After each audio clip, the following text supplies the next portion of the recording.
eventually.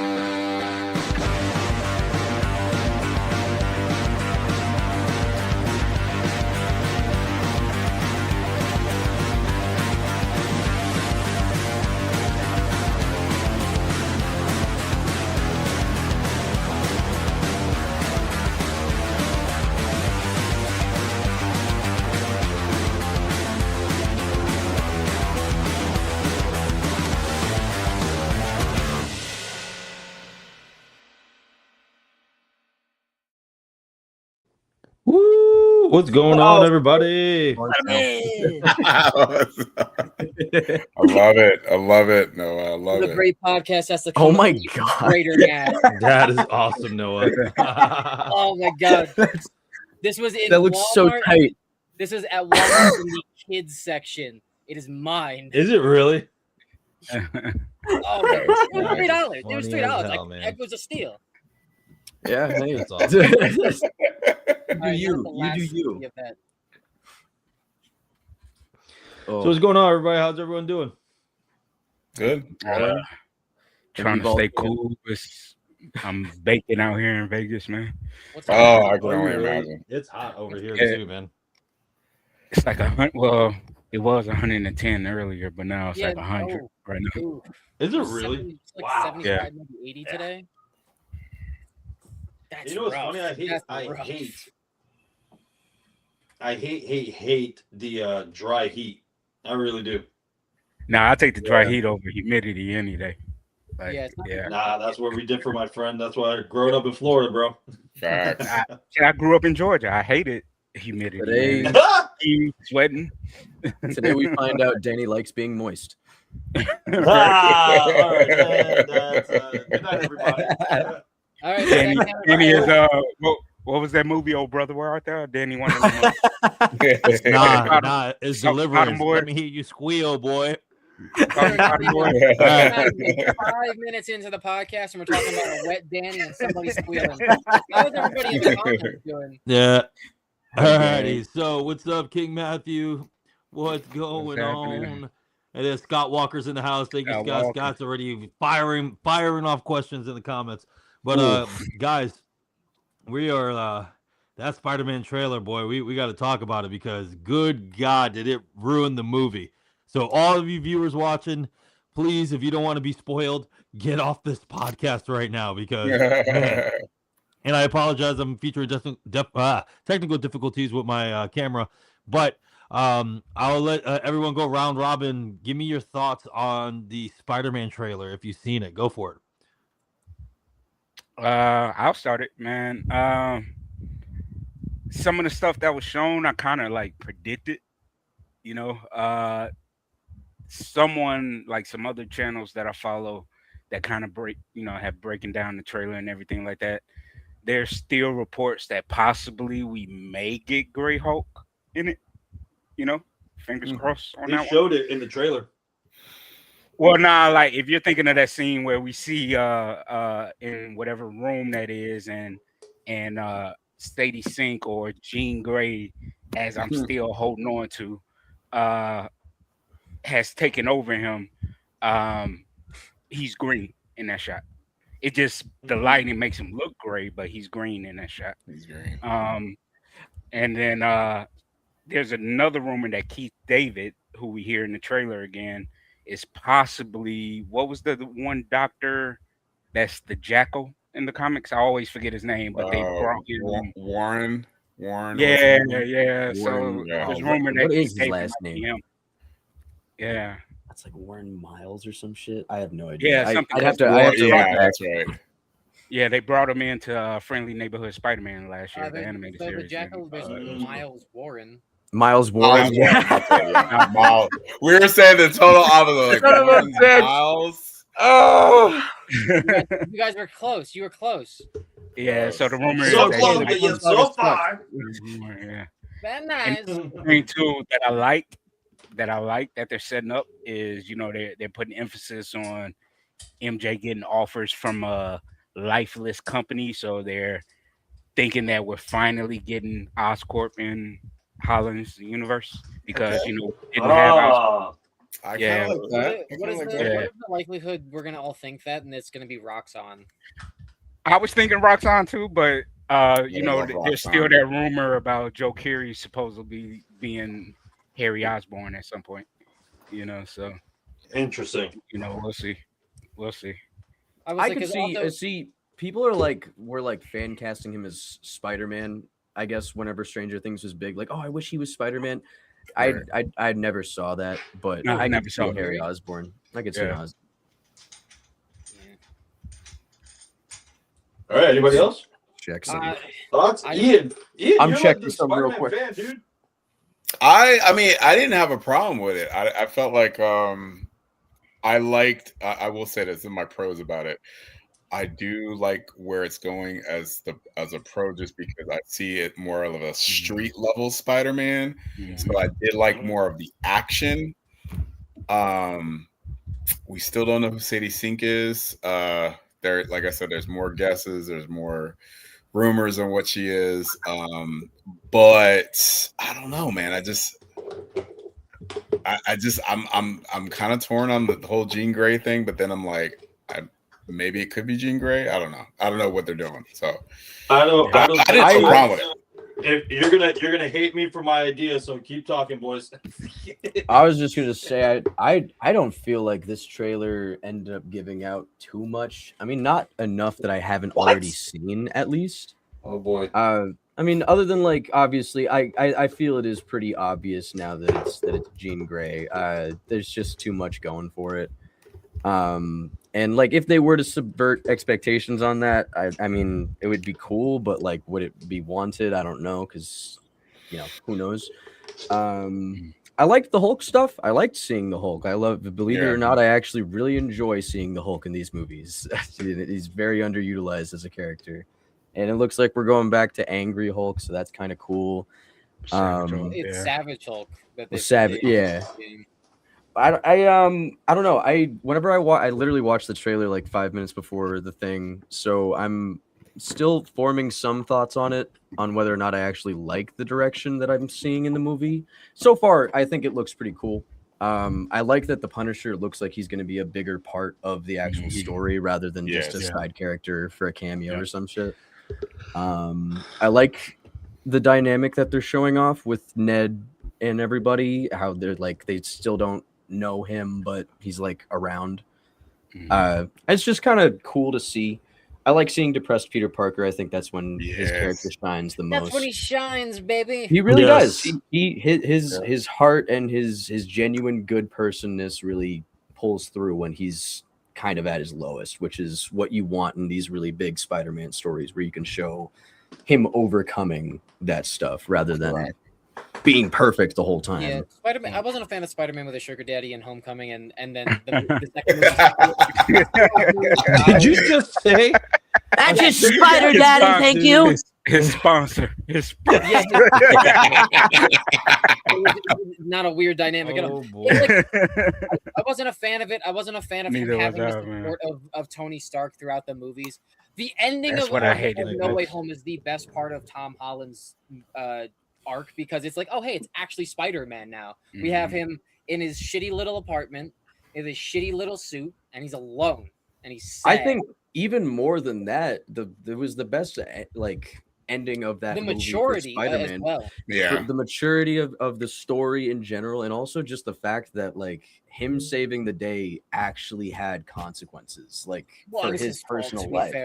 It was and like he technically caused the issue, so he had a personal stake, and in the end of the movie it came right back around and he was able to rectify that, but he still had to deal with the overarching consequences of how he fixed it. And I like that a lot, because it's that's real as hell. Like, it's obviously like no one's making spells that wipe their memory from the entire planet, but that I still hold on I still hold on to that scene from No Way Home where you got all three Peters in the lab creating the cures, devices, the cures. Because I was like, finally, we got Tom finally showing his genius side. Oh, that he's not dependent on Stark Tech.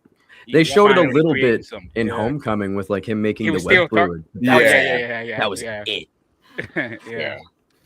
Well, I'm gonna be honest with you boys. The thing that before we get into Scott Walker's comment, the thing that I really don't know, man. What's killing me is I don't know what story they're going with. Especially that you see that he's mutating and now he has organic webs like Peter. So it's kind of like the comic that I told you of him being reborn, right? When he had organic webs, when he had all these additional powers. And it's just too much of the reveal in the damn trailer. Like, if we wanted to keep that a secret and become similar to Toby of organic webbing and this is his rebirth, yada yada, you just ruined the entire story there. Because then it's just like, all right, cool. What other story is it? Is it, the whole thing with Mephisto? Is Mephisto jumping into people? With the eyes that he has, if the person's taking over, I honestly say, if you look at the eyes, that's Phoenix's eyes from X-Men 3. The exact same eyes that Phoenix had. It is. Yep, so it could be the Phoenix Force being introduced into the damn MCU now, jumping from people to people because the Phoenix Force jumps into people. Well, not only that, too, the sonic boom, the flare, like when we see her jumping bodies and all the special effects that they use, that's more like Phoenix Force level than Jean's powers. Yeah. Correct. Correct. And it looks exactly like X-Men 1 when the power went over Jean and all the humans, remember, and made them mutate. Yeah. So this could introduce the X-Men in there. Cool, man. But then do we get into the trouble of what we went through before? We had way too many villains and way too many heroes, right? And smash packed into a movie. So are we going down that route? Because, is Scorpion a cameo now? Is he just a cameo? Is, you know what I mean? Is because who's the big bad? It has to be the Phoenix Force if it's that. And then you have Punisher working along with him, and then you have the Hulk as well. And then the shots, honestly, I know you guys say it's green, but in one of the shots he's actually gray. And that's why even the cast, they were on social media goes, Hulk is green, why is he gray? Because obviously they don't. Well, Zendaya slipped and said she was the one that revealed Gray Hulk in the interview. Yeah, she slipped. Yeah, and so we all know Gray Hulk. Gray Hulk is when I love that they're doing that, because when they did that in the Avengers of Smart Hulk, and it was just Bruce Banner as Hulk, and he's green. I'm like, that's dumb, dude, because he's always gray when he has Bruce Banner's mind with Hulk's body. So it's just like, why? So now they're putting it in there. But now we have to ask ourselves, which is absolutely nutso, is this another different universe? Especially that we introduced another Spider Noir. So there's all of these questions that I have that the trailer just revealed way too much. That he's losing control of his powers. We're not going to see Man Spider. You know what I mean? It just sucks, man. I feel like I got the whole movie's gist. This is Spider-Man's rebirth right into the next movie. And that's it. This is what it's going to be. I'm still curious about Alani. They still have not revealed anything about Tombstone in any of the trailers and any of the write-ups. They have not, other than like who's playing them, they have not said anything about them. They have not shown them. So I'm wondering, like, what is Tombstone's role in this? Yeah, I wonder if just even to speculate, I wonder if that's why Punisher gets introduced into the story, because he seems to be going after gangs and stuff like that. So, like, I wonder if that's kind of where their paths intersect, Spider-Man and Punisher in that. So you have if you look at the original trailer, it looks like Punisher is doing street level stuff as well. And then, he's going with guns, and Spider-Man's like, you got to stop with the guns, And so I get it. Cool, man. But at the same time, though, what are we doing? You know what I mean? Well, so you have the hand in this. You have. Yeah, I'm curious about the hand situation. Now you have Savage Hulk, who might turn into Smart Hulk, or Joe Fixit, who fucking knows. You have Jean Grey potentially. That'd be cool to see Joe Fixit. I'm not gonna lie. Yeah. I have no idea. But then you also have potentially Jean Grey or whoever Sadie Sink is going to be. Then you have Tombstone, who has nothing in this, and nothing in trailers, and then you have Scorpion, who's I believe is probably gonna get fucked up really early, because he looks like he's gonna get fucked up. I think so too. Yeah, I think so too. A little off topic, but with the Spider Noir thing, I just watched this. I watched the series in a day. I watched the show. It was great. they said in episode 7 or 6 or 7. Don't fucking do it. What is it? Buttons or whatever his name is. Freckles. He said that Ben Reilly changed his name. So he did. So I don't think that's new. Spider Noir. I think that they just had to change the name for because of the legal. Yeah, it was illegal. But it's still the same Spider Noir. That's still probably Peter Parker. Right. Yeah, but it's to me it's one of those. How do you say it? It's I don't know if they're gonna retcon it, dude. And I hope they don't, because if they retcon the whole thing, that's gonna be complete ass to me. Because what are we doing that we're going ahead and retconning already the canon in Across the Spider-Verse and Into the Spider-Verse? On another note, I don't want it to be a retcon. I would totally love if it was different. If it was like a different Ben Reilly, would love that. Mm-hmm. Oh, I think they confirmed that in the first episode, because whenever he mentioned someone saying, "Oh, what universe is this?" he never mentioned anything about traveling universes or anything like that. Exactly. So I think it's a different visited by one of the Spider Society, and rather than being our Spider Noir that we know. Because another thing too, this is a Spider Noir that's much further on in his life than the one that we see in Into the Spider-Verse. At least from what I can tell. The one from Into the Spider-Verse is much more, as you would put it, spry and very lively, even for being like the 1940s sort of character he is. It seems I think to make intentional differences. I think that was before he took obviously, canonically, it was before he took the 5-year break, remember? So by the time we get to Spider Noir, he's more jaded and than he was Into the Spider-Verse, It could be. Yeah. It could. I want to subscribe to it being a different one, because I think it's a different one. But I think it's a different one. But let's also keep in mind that in Across the Spider-Verse and Beyond the Spider-Verse, they didn't say his name. Yeah, they did. They called him the Spider. Right? I think the Spider. He said it was Peter Parker. No, he was Ben Reilly. Was him mentioning. The only name ever mentioned in his backstory was him talking about his uncle Benjamin, but that's it. I don't ever remember them saying. Wait, didn't May in Into the Spider-Verse when they went into the garage in the lair? Didn't she? I thought she called him Peter. I would have to go back and watch. And he introduces himself as Peter Parker. When they all introduce himself, he introduces himself as Peter Parker. Yeah. So I'm thinking this one, like all of us, this is a different one. I hope it is. Yeah. So yeah. Watching it in black and white is the best experience, by the way. I like the color. It is pretty. It is really pretty, especially in the first episode. Oh my god, I watched it in black and white. I'm gonna go back and rewatch it in color. Yeah. But the news came back what Kevin Feige said, as far as because Tom Holland mentioned it in the interview again, that he really wants to bring in Miles, but they can't do it until after the Spider-Verse movie comes out. I think that's why Roxxon kind of works better. Yeah, get more Miles stories out of that, which is why I was kind of going that direction. And also, but I mean, you could also still get interesting stories out of Peter knowing the route that Oscorp takes in other universes ahead of the game, and then him maybe potentially unintentionally causing problems that exacerbate things in his universe for Green Goblin and such.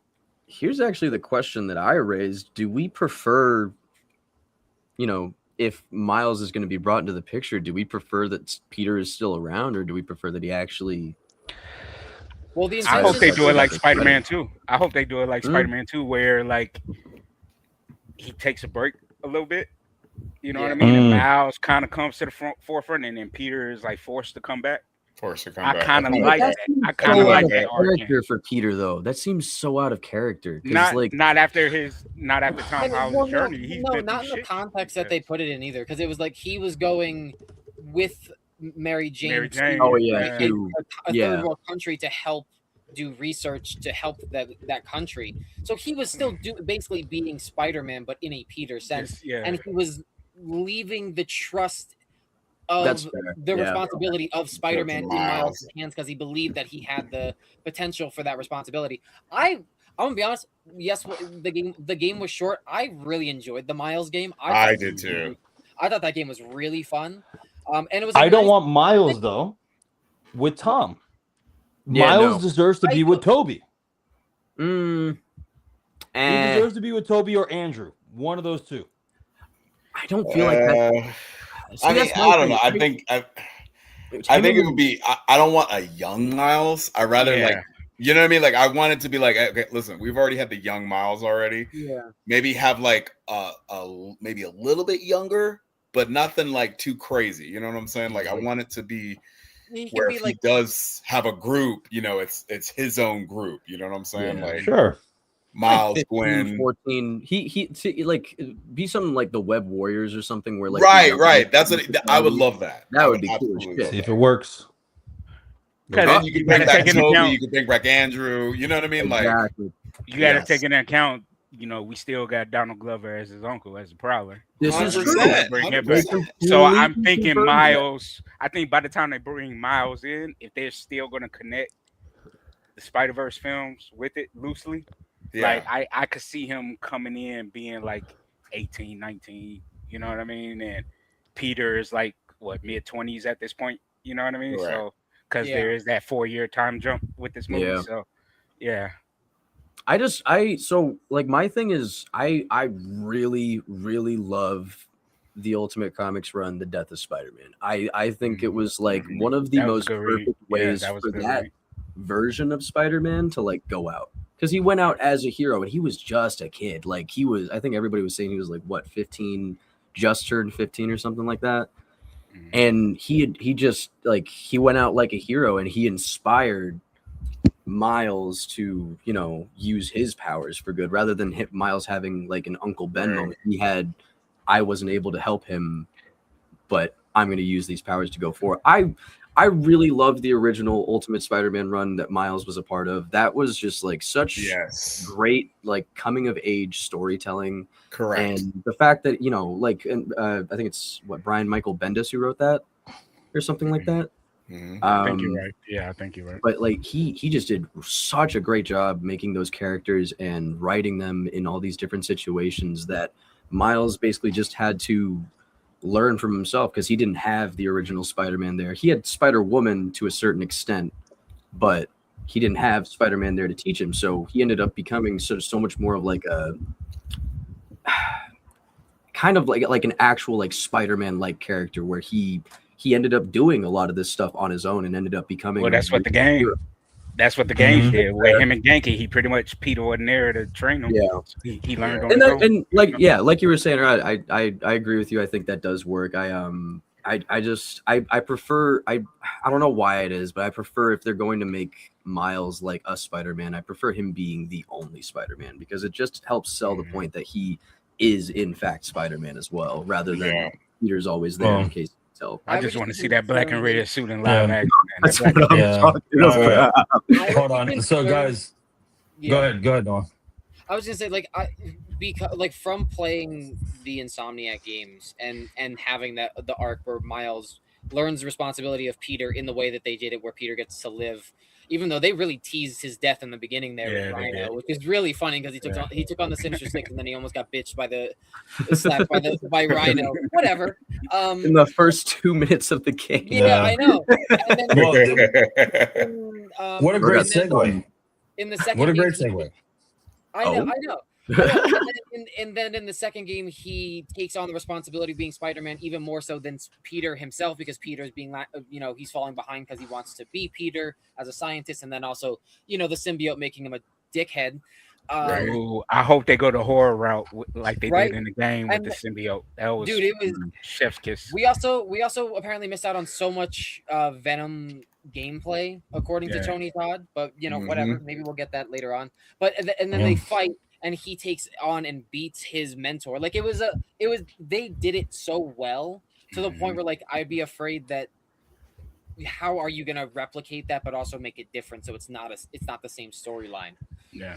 I would, because I would hope that they have Peter around, and I don't think that's what Tom wants either. I think Tom wants to pass the torch on to somebody. Yeah, he said that. He said he wants to train him, but he wants to like kind of do it like how Tony did him, minus the tech, obviously. Correct. Yeah, you know, and like that's the thing. Like I think that would be probably the best route, because I don't know how you replicate what Insomniac is currently doing with their with their universe and do it well. They got the new DLC coming up. Well, I don't know why they're calling it a DLC. All it is they're putting a suit from Brand New Day into the game. Yeah. Well, here, guys. Segue for comments. But King Matthew said, "Well, I love the Hulk in the new Spider-Man. I'm worried it's going to be like Captain America 4, where he gets little screen time, which I think so as well." Savage Hulk is going to be an end scene. Well, you know the main reason behind that. That's Universal's doing. Universal's holding on to him to Hulk. That's why he gets so limited screen time. I bet you I could lay out some of the major sequences real easy for you. The opening is going to be the montage ending with Scorpion, where his instant kill mode activates for the first time, and he just fucking rocks Scorpion. Scorpion's out because he's in shitty Mark 1 armor. At the end of the movie, he's probably going to get his actual armor, I would imagine.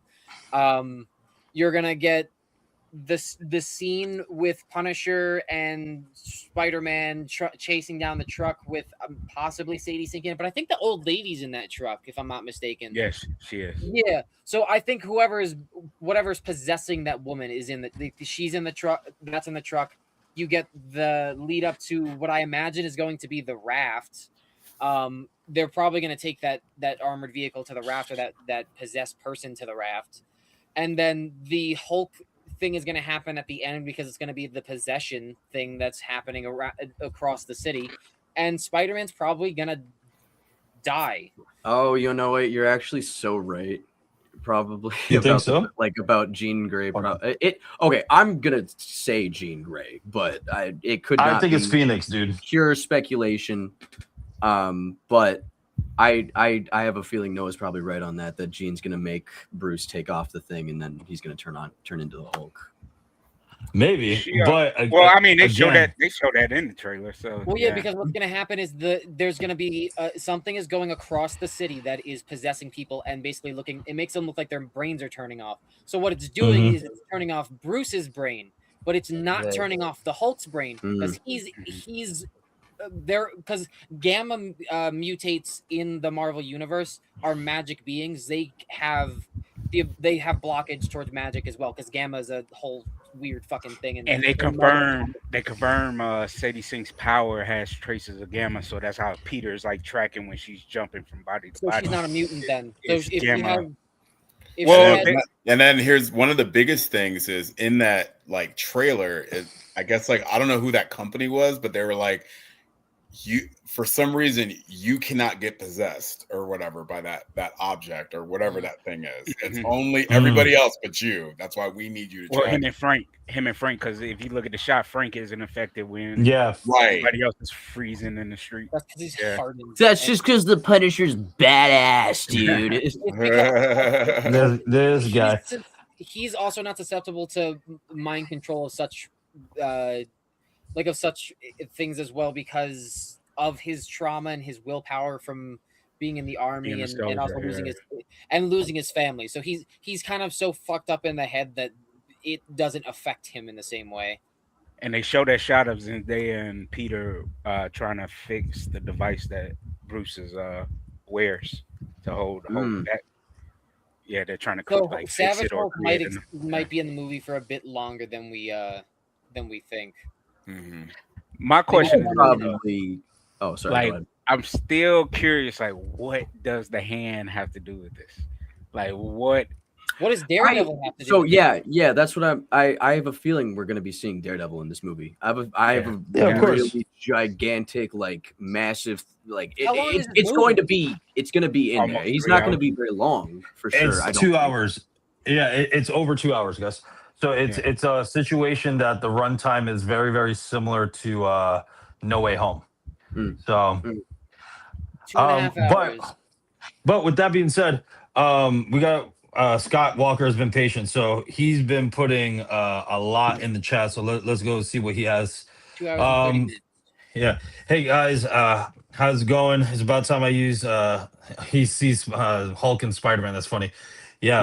Let's see what else he says. And there's been room is going around for months. So after Tom Holland is retiring from Spider-Man. Huh. Interesting. What do you guys think about that? That's an interesting topipic about based on his interview that I watched with the cast with him and Zendaya, Sadie, and what's his name? I don't think that's happening no time soon, especially since he wants to, do the movies with Miles. So and I have be in a Avengers Secret Wars. Yeah. I'm also a big doubter on that. I just think that this is like they're setting this up as like the first Spider-Man movie that he's like actually Spider-Man for sure, like for real. Yeah. So I have a feeling they're gonna try and get at least maybe 2 more movies out of him. Maybe. And one of those movies might be Secret Wars. Maybe. Interesting. So then he says here, when I first saw the trailer because of the green hand, I thought he was going to battle the Lizard again, or he was going to battle Abomination. But he's glad it's the Hulk. I mean, I don't know, man. I don't know how I feel about this whole Hulk situation. I really hope it goes into the whole point of the Hulk is the only one that remembers that he's Peter Parker. Yeah, I'm hoping so. See, but it doesn't make sense. They never talk. They've had like no interactions in the MCU. There's like no like actual like shown interact. Like there's the funeral. Even in Endgame. Hulk going up to Peter, hey, how you doing? So sorry for your loss. Like, here's my burnt my chicken wing. Like, I don't think that's like no. He was on a time machine. No, but then you're forgetting the funeral. Like, the funeral. That's what we're saying. I don't think they talked during the funeral. Yeah, that's true. Oh man, he knew though. Because only people. Yeah, of course. Fair. I guess since he was Professor Hulk, he saw Peter there. He probably saw Spider-Man in the battle. It was probably something that he knows that Peter Parker is Spider-Man. They're going to try to shoehorn it in. It's silly, but I just it doesn't work for me. That at least segue. What about Daredevil though? In the MCU? Ooh, Daredevil. My thing is with this. They said that spell was to see who Peter Parker was, but not to know who Peter. No, it was who knows who Peter Parker is. I thought it was. I thought it was everybody. Who I don't know, man. I have an idea about Daredevil's story in this. What if how like right now in comic books for Spider-Man, Daredevil's trying to teach him how to unlock his ability, his spider sense blockage that he basically has, where he won't react if he doesn't feel like he's in danger. What if that's the same? What if we're getting a similar story where he's trying to gain control over his new abilities with somebody who has heightened abilities, and he's going to Daredevil? Not saying it's a great idea. But I really don't like it. But I don't understand why. I think it really could just be as simple as Daredevil remembers representing Spider-Man / Peter Parker in court. I think it might. I think he's gonna smell him. I think he's gonna be like, this is Peter Parker. Maybe? You smell like Spider-Man. You are Spider-Man. I smell you. All right. But now here's the deal. What about this? This is another good question. Scott Walker's actually been hitting us with awesome questions. He said, "Who do you think would play Green Goblin? Because Willem Dafoe, if he doesn't return as Green Goblin, who do you guys got fan casted?" Oh, let me hit it. All right, hit it, Lucas. Hit it, Lucas. Keith motherfucking David. Keith David? Really? Keith David? Fucking David. No, I love Keith David, but no, not as Green Goblin, dude. Not as Green Goblin. Not as Green Goblin. I think he'd be a better person for something else. Hear me out real quick. I think he's too old. Okay. If they do Keith David as Green Goblin, they could do Ultimate Green Goblin, where he actually turns into like the giant fucking monster. Okay.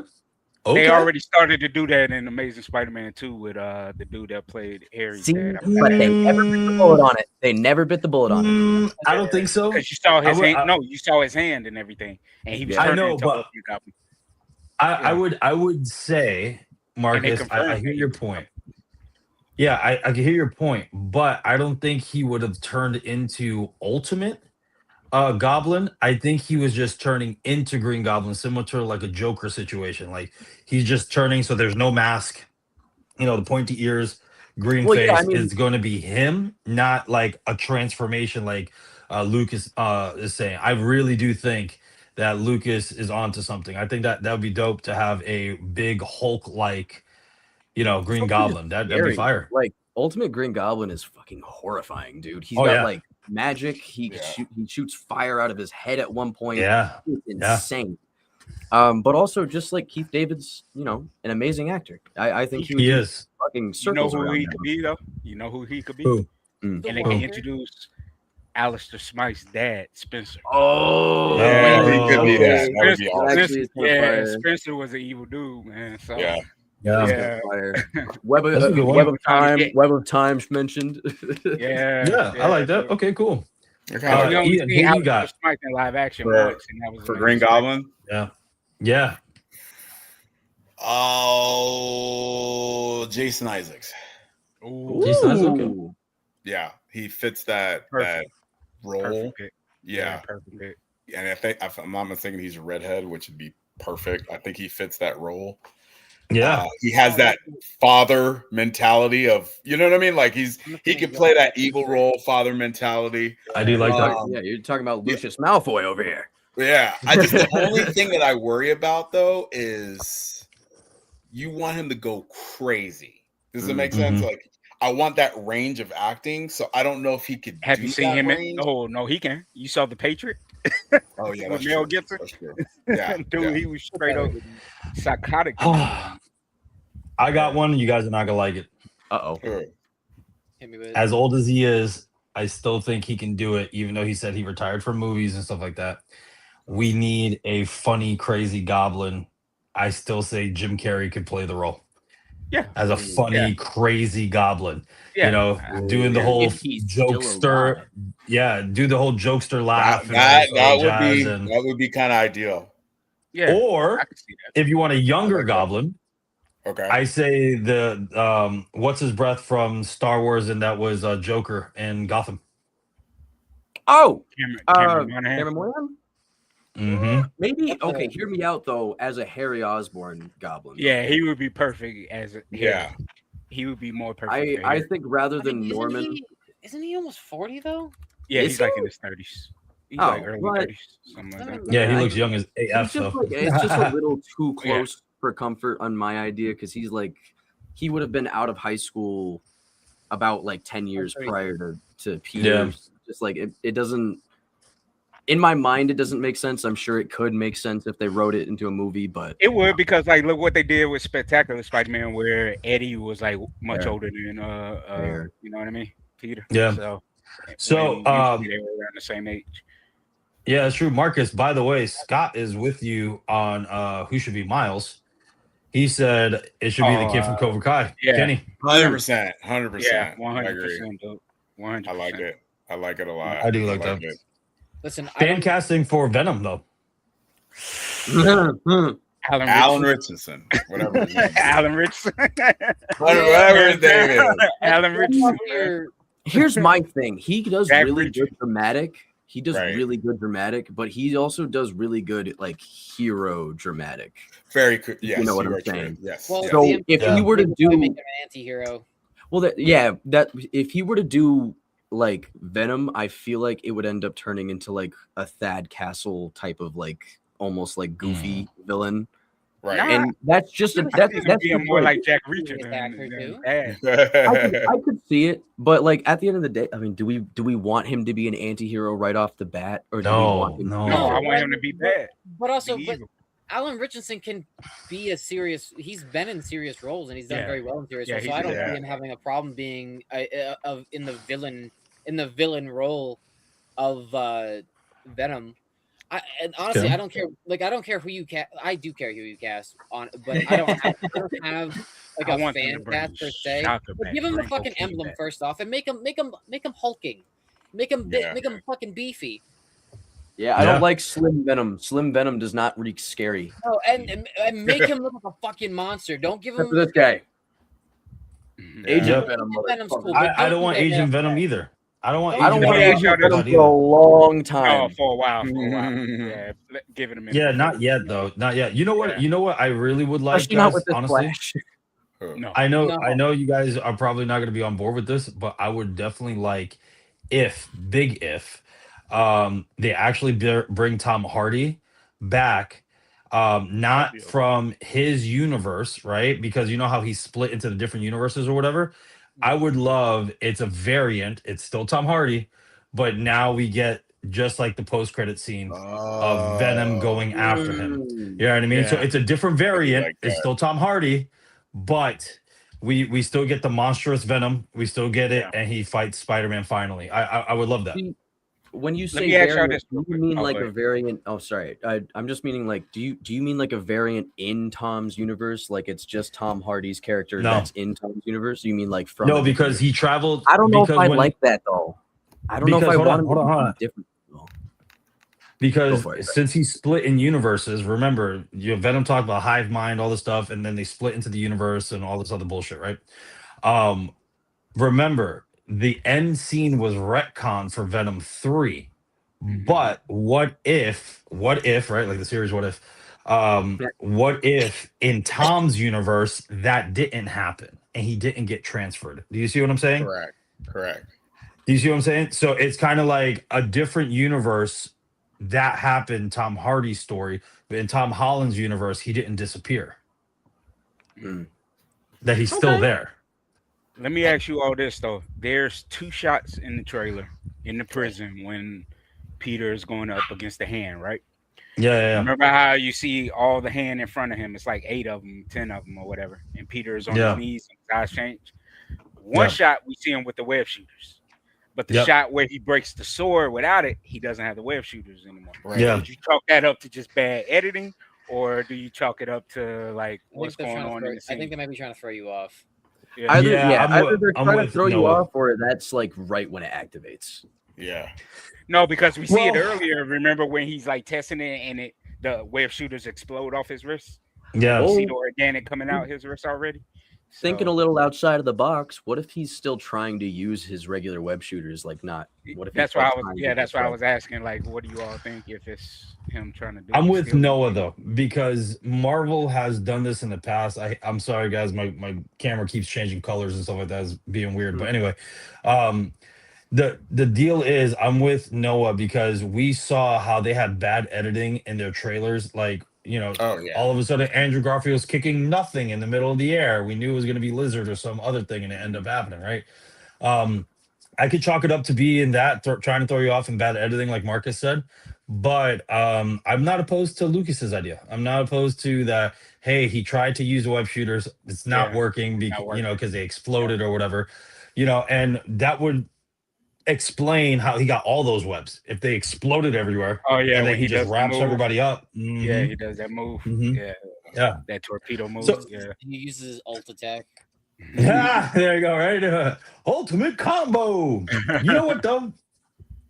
What I do miss, and I think all of us miss it. I do miss the quippiness of Spider-Man. Yep. Because it was a breath of fresh air that in Spider Noir, he was doing it. You know what I mean? Like Nicolas Cage was doing the quippiness. And I love that about Andrew Garfield's Spider-Man. And I love that when my favorite. But I also loved it in Tom Holland's first appearance because in Captain America's Civil War, this is why I say the Russo brothers did Spider-Man right and nobody else did Spider-Man right. He was talking nonstop. Talking smack when Winter Soldier threw the thing, and he goes, "Hey, buddy, I think you dropped this." Right? Dude, when I heard that, like, it's happening. My boy, he's an ass. He's an asshole. Yeah. And then when Falcon picked him up. Remember, he put, before he told him to shut up. Remember, Falcon scooped him up into the air, and Peter puts his hand on his mouth. He goes, "You have the right to remain silent." Right? Yeah. Like it's so good. And he goes, "Hey kid, I don't know if you ever fought before, but there's not this much talking in it." I love it. Yeah, I love that, man. So I do miss that. I really do hope in this one that they do it, but also, Jackie Chan's stunt team is apparently doing all the stunts. So, it's going to be a badass fight scene movie. Cool, man. But remember, we've had this before. If the story's not well, if the direction's not well, man, I don't know. I'm afraid. That's why, hence, we have the title. Do you think it's going to kill and going to flop? Oh, I think it's going to kill in the box office. Though. Yeah, I got faith in the director. I also have faith in this director. I like a lot of his projects. Yeah, he's a good director, dude. I love Shang-Chi, which a lot of people didn't. And the reason why I love Shang-Chi was different because it hit me because I'm a martial artist. You know what I mean? Yeah. I'm a martial artist, and I grew up watching stuff like that. And I thought it was very reminiscent of, obviously, Jackie Chan fight scenes.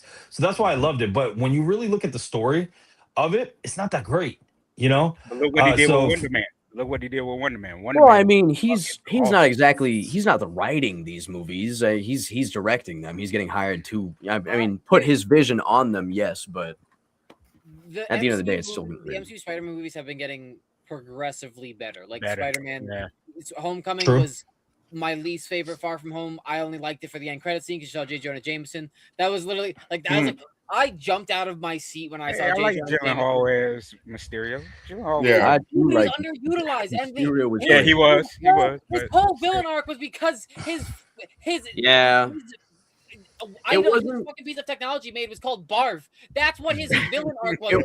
It wasn't personal to Peter, is what it was. Exactly. It was about Iron Man villain. Yeah, it was an Iron Man villain. That makes no sense. Yeah. That makes no sense at all. And then Spider-Man works best when it's connected to his inner world. It always works best. When he's like in his whatever villain he's facing has something to do with his personal life. That's why I'm glad that he's in it for however long he's going to be in it because he has a vendetta against Spider-Man. That's what personal to Spider-Man and the I don't like them. They've chosen.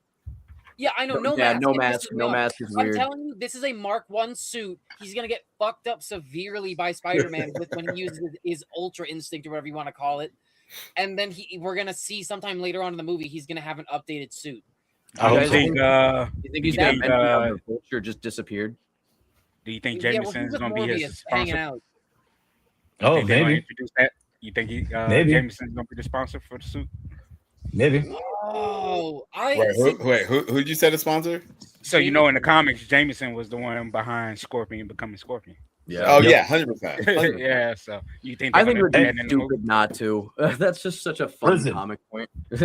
all I want, and I know you guys are gonna hate me for it, but all I want is a court case with J. Jonah Jameson, like in the comics, and Spider-Man. And when Spider-Man's on the stand, he's like, "I know why he hates me." Because I'm black. He's like, I didn't know. I swear to God, I didn't know. He's like, I'm just kidding. I want that. I want that because I think it would be hilarious. You know what I mean? To tie it in with Scorpion that J. Jonah Jameson got caught being behind it. I think that'd be great. But yeah, man, I don't know. It would be cool to see Shang-Chi though. It would like a little cameo. Mm-hmm. But again, they're in Avengers Doomsday, so he's been quiet though. He's been mad quiet. Yes, but at the same time, it would be really cool if he taught him like how to fight, and at that end scene, that would actually be him. I don't want that. I don't want that because remember in the comic, Iron Fist was the one that taught him how to fight. Sure. Yeah. Yeah. So that's a great segue to bring back Iron Fist into the MCU.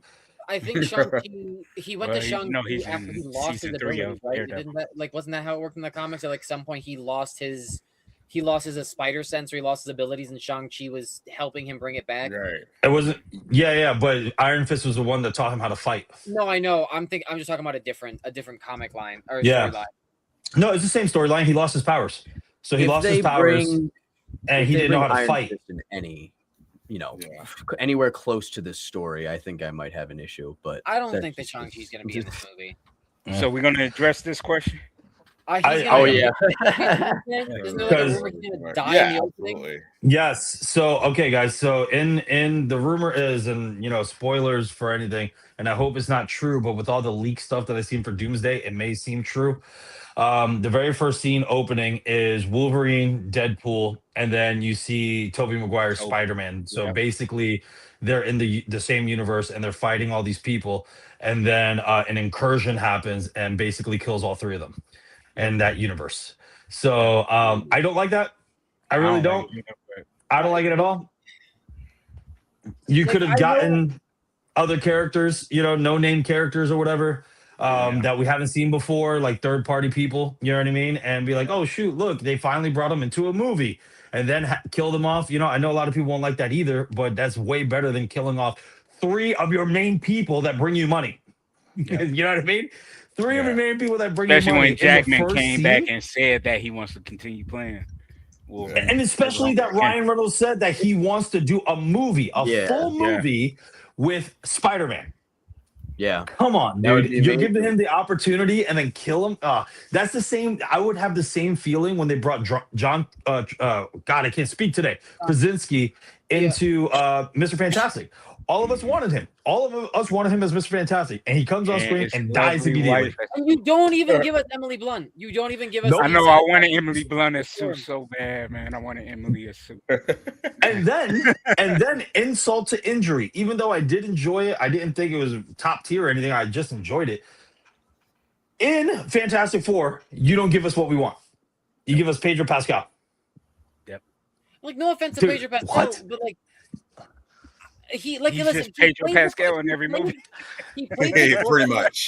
He was definitely really dorky in the film. He played the dorkiness of the part well, but it's just not. It's not what we asked for. Like, and that wasn't Johnny Storm. We didn't get the sarcasm that Johnny. Nope, we didn't. Well, Ryan Reynolds was a better Human Torch than this dude. Yeah, Chris Evans. Yeah, he was way better. Dude, Chris, he was way better than this dude, man. And I'm like, and if you really think about it, I like the actor. It's just like, the writing for this movie. I get why they did it. I think they put out a whole like statement of why they didn't do the whole like, oh, he's like kind of a woman killer, if that. They wanted to give him more character than that, but like the whole point of Johnny's character is that he consistently. But then his whole arc in the movie was a romance arc with the hot silver chick. Yeah, so, like that's literally like I don't if that was the reason for like them like having the female Silver Surfer in it and like because again like you get a good like arc from the Silver Surfer, but then you completely torch Johnny's pun intended. You torch Johnny's character, and like when in actuality you could have exacerbated it more because you have the female Silver Surfer because he's such a womanizing douche in the comics and he has to learn humility. Yeah. They should have played into that more, I would say. I don't know. But I guess you need the connection with a character because then what reason would a better way they should have played that was to have Johnny be the pompous woman killing asshole that he is, and then have this like pseudo relationship with the Silver Surfer, show the more genuine sides of his personality and have him actually turn into a respectful gentleman through that. You mean exactly what Noah just said? Exactly. But here's my problem with that. Here's my problem with it. If you guys really pay attention, go watch Fantastic Four 2 again with Chris Evans. It's the same exact movie. It is. It's the same exact movie. Yeah, I said that when I saw it in the theater. With a much better Galactus. And better Galactus, but beat for beat, it's the same movie. Same exact movie. The only difference, besides a better Galactus, the only difference was bringing their son into it. That was it. Yeah. Other than that, it's the same movie. And I'm like, why? Why? It was. Was it better done? Even down to Sue dying and Silver Surfer resurrecting her. Yep. Yeah. Absolutely. And Silver Surfer sacrificing themselves, right? Against Galactus. It's the same story, man. And I'm like, and Johnny going out to space with Silver Surfer, Yes. I'm telling you. Worth special effects too, which is such a weird thing to say. The original Silver Surfer was way better looking than Shia LaBeouf. Yeah. Way better. I don't know why. Like, CGI was better. VFX was better back then, early 2000s. Than today, anyway. That's because they're going for cheap. That's why. Yeah. And here's the deal. Like we've all, like I said, most of us on here are filmmakers and stuff. We understand budget. We really do. But this is why they went away from practical effects. Practical effects, right, is way, way expensive. But then so CGI at the time was more affordable than practical effects. Cool. But they did a mixture of practical effects and CGI. That's why Jurassic Park looks so incredible. Cool, man. But then as it got progressively going more and more and more with new technology, which we know anytime new tech comes out, it's expensive, sure. Now you just go the cheap route. And it's just like, dude, come on.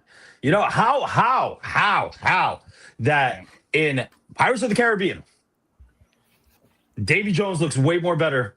Much more incredible, way more better. What am I doing? I can't speak today. Much better than everything that we've gotten recently. How does Davy Jones and a movie that's what, like 20 years old already? Way better as CGI. Yep. What are we doing? Yep. So I don't know, man. I don't know. But listen, if they kill, that's a really good question too from Scott. Look, he's if he does die in Doomsday, does that mean Spider-Man 4 never comes out? Who knows, bro? Who knows? Yeah. Because they're revamping the universe. Yeah. What is the so I know so they I have two things. One, I know that they have mentioned that the Doomsday is going to lead us into Secret Wars, which leads us into like a rebooted universe with new cast and crew, whatever. But is there also a possibility that this is going to be a different Tobey Maguire Spider-Man? So not the one from the first 3 movies, and he's in like a slightly different suit or some shit. And it's not actually the same Hugh Jackman's Wolverine. I hope not. And I hope not. Deadpool. Yeah. I don't know. Because then that's just going to make this whole multiverse saga more convoluted. You know what I mean? Absolutely. Because Robert Downey Jr. being Doom is not convoluted enough. It already is. That's what I'm saying. Why make it even more convoluted than what it already is? I don't know. Why not choose a new actor? My thing is this, guys. My thing is this: that if you did the multiverse of Spider-Man, it always should stay animated unless you do it right. But yeah, man, this is getting very complicated very fast. And what should have happened was this. What should happen, what they should do, is that they should restore the multiverse as is and just keep one damn timeline if you're going to do a continuous story. And if you have other universe stories, who cares? Dude, Spider-Man Noir is a different universe. We like that story. It may be different than the other Spider-Man Noir that we saw in Into the Spider-Verse, but we don't care because it was good. You don't have to tie it all in. You don't even have to mention it, right? Yep. I missed the times where it was just like, all right, we had Michael Keaton's Batman. Obviously, he didn't come back for the 3rd one, so they got Val Kilmer. Then he didn't come back for the 4th one, so they got George Clooney. But that's the same universe. That's the same Batman. But then we had a different universe with Christian Bale. Now we have a different universe with Rob Pattinson. We had a different universe with Ben Affleck, right? So, but none of us care. We just enjoy these characters. What they did was they literally wrote themselves into a corner, and they're trying to get out of it. And it's just like you're the one that did it. You're the one that did it. All these new characters, and they have no way to accurately or efficiently add them, because like you acquire the X-Men and the Fantastic Four, and the MCU is already established by at least 10 years, and in universe close to like 20 or so years, not including like Captain America being Captain America in the 1945, but like you have these well-known characters now, not in an established universe that's really complicated to try and fix. I mean, like they tried. Granted, the Eternals was gonna suck regardless, but they facts. They tried to explain in like one line why they didn't interfere up until Infinity War and whatnot. Not and even. It doesn't work. It does so. Like you could try better. I mean, obviously, there's a reason why mutants wouldn't want to get involved because they're discriminated against. So it does make sense. But the Fantastic Four not existing in main universe when it's an established universe is really complicated because they are in like every universe standard in Marvel Comics, like the first superheroes kind of deal, not like with Captain America and Thor, but you know what I mean. Like they're considered like the first, like the start of superheroes showing up in universes as like an anchor point or whatever. So not having them really makes things complicated, I think. No, man, because literally they could be fighting Magneto elsewhere. They could be remember, these guys are worldly. They fly all over the place. Just because this is happening in New York doesn't mean the X-Men's in New York at that time. You know what I mean? It's the same thing with Black Panther and Wakanda. So these guys are worldly heroes. So they could be elsewhere dealing with other shit. And that's super simple to explain. Or you just leave the MCU's universe, finish with Avengers Endgame, and then you just start a whole new universe. Yeah. That's it. With everyone in it. That's it. No one cares, bro. Yep. No one cares. No one cares to go that deep. And I would be totally fine with, like, since they still struggling with trying to bring Blade into the MCU. Like, hey, just take a page from the 90s Spider-Man cartoon, bring Blade and Morbius in the proper way. Thank you. With Spidey in live action. Do that art. I think it was like 3 or 4 episode arc. Yep. If I'm not mistaken. Do that arc and then introduce Blade solo movie. You could go back, prequel, whatever, however you want to do it. But bring Blade in that way, bring Morbius in that way, different universe, like Danny is saying, and just make it good. Good writing. Yeah. You do just need to restart. That's the thing, because you need the X-Men and the Fantastic Four existing in the universe. To me, it just doesn't make sense to add that, like to add. Oh, we were gone. I don't know. I don't like it. I really don't. Here, the way that they're doing it now doesn't work. So what they should X-Men 97, Noah. I don't mean to cut you off. X-Men 97. It showed the mutants dealing with Genosha and everything that was going on. And then when Magneto finally did a worldwide attack, because he's an Omega level mutant, when he did the EMP around the world, you saw where all these people were. Spider-Man was fighting crime in New York. Doctor Strange was performing surgery, right? You had Silver Samurai in Japan, right? Like, these are where these characters were. They're dealing with other things. I understand that, but the Baxter Building is in the middle of New York, and Xavier's school is not that far upstate.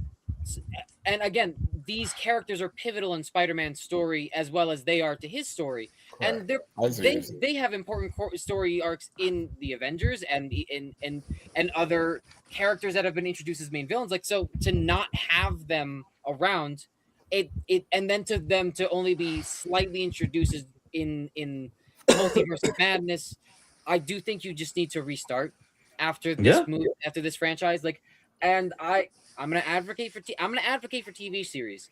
I think that they should do the TVs. I think they should have these their unit, like these X-Men and as a TV series, Avengers Iron Man individual TV series, Spider-Man, and then you have the connecting TV or movies. Yeah, remember I said that. You said you've been said that, Ian. Yeah. I think. And you're right. You're right. Yeah. No, you're right, Noah. You're right. It's just, again, even if they were dealing with things otherworldly, that's fine, man. Like, honestly, like if they had to go to a different, country or whatever, that's fine to have with the explanation. But I just feel like the MCU itself ruined it by trying to do a multiverse saga that they had no business touching. I mean, if you think about it, even in Crisis of Infinite Earths in the TV show, right?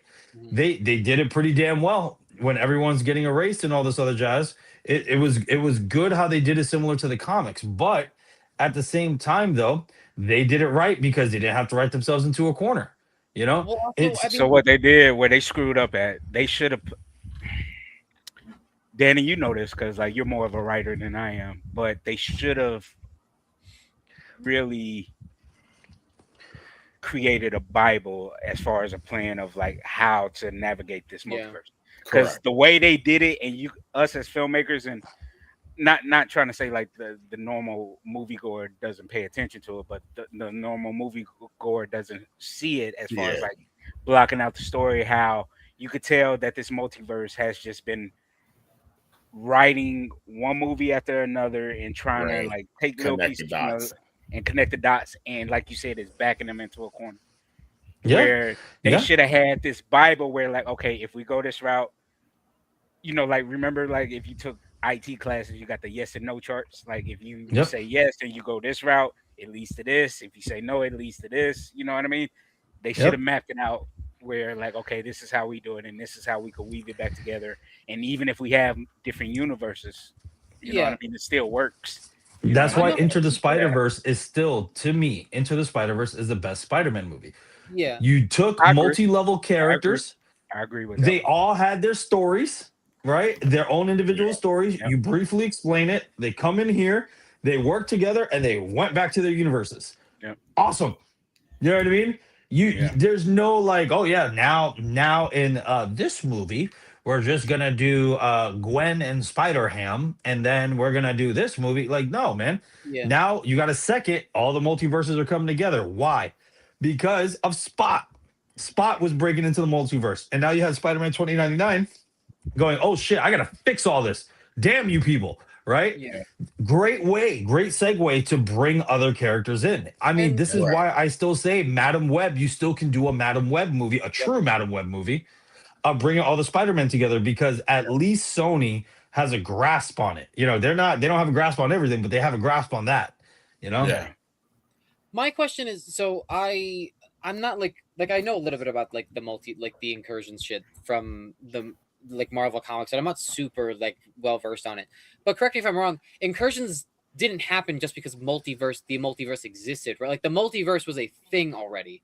Nah, like, if I'm didn't what the Beyonder or something have something to do with there's a specific reason why branches were melding with other branches. I think it was the Beyonder, wasn't it? Yeah. So wanted to create, you know, Battle World and everything like that, and wanted to get a whole bunch of different characters from like all across the multiverse, all across the Marvel universe and stuff like that, and pit them all against each other. Where they truly fucked themselves then was Loki. Because Loki was the show that convinced everyone that there could only be one timeline, and that is the main reason for these incursions happening. What I mean, even though Loki season 2 kind of solves that issue, but I digress. But so I mean, I guess then that leads Loki returning in this with fighting Doom. I don't know, but like, why? So why do incursions happen in the Marvel comics? I feel like they. I'll tell you right now. I got the history of it, and because again, even though I'm a comic book fan and I have comic books, I can't remember everything. Marcus, you're right. So the cause was the Beyonder planted molecule men across all realities as live bombs intended to wipe out the multiverse. When Dr. Doom discovered this, he went around the multiverse killing molecule men, which resulted in the early destruction of the universes and created a multiversal vacuum. And that's what the central premise of the 2015 Secret Wars storyline was. Yeah. And wait, doesn't which is the one that they're more than likely going to be basing this? Yes, and that's the one. That's what they're doing now. Yeah. And I think Miles. Well, so I mean, not entirely, because doesn't in that universe, Miles Morales, or in that storyline, Miles Morales saves the universe by giving Molecule Man a burger.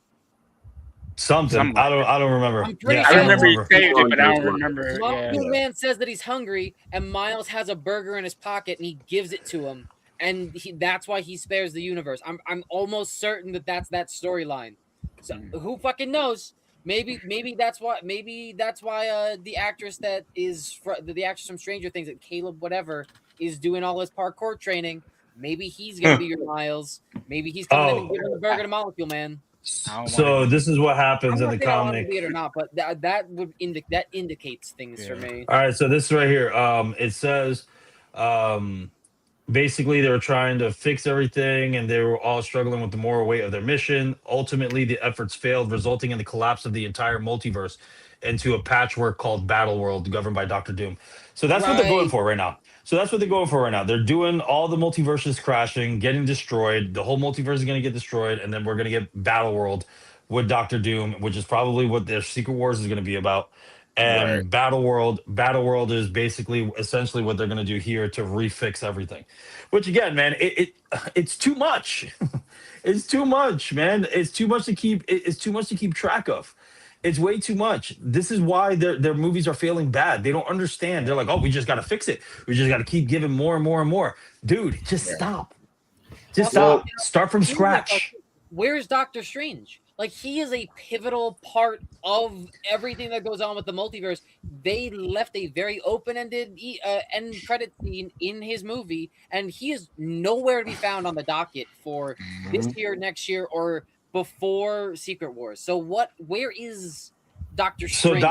So Doctor Strange, this is what happened. So Doctor Strange and Mom basically they talked about the incursions in the MCU. That's when it was first introduced about incursions in Doctor Strange Mom. And then what ended up happening is that what's her breath? It's basically the opposite of him, the chick. Yeah. She came in and basically said, we got to go fix shit. And they just bounced.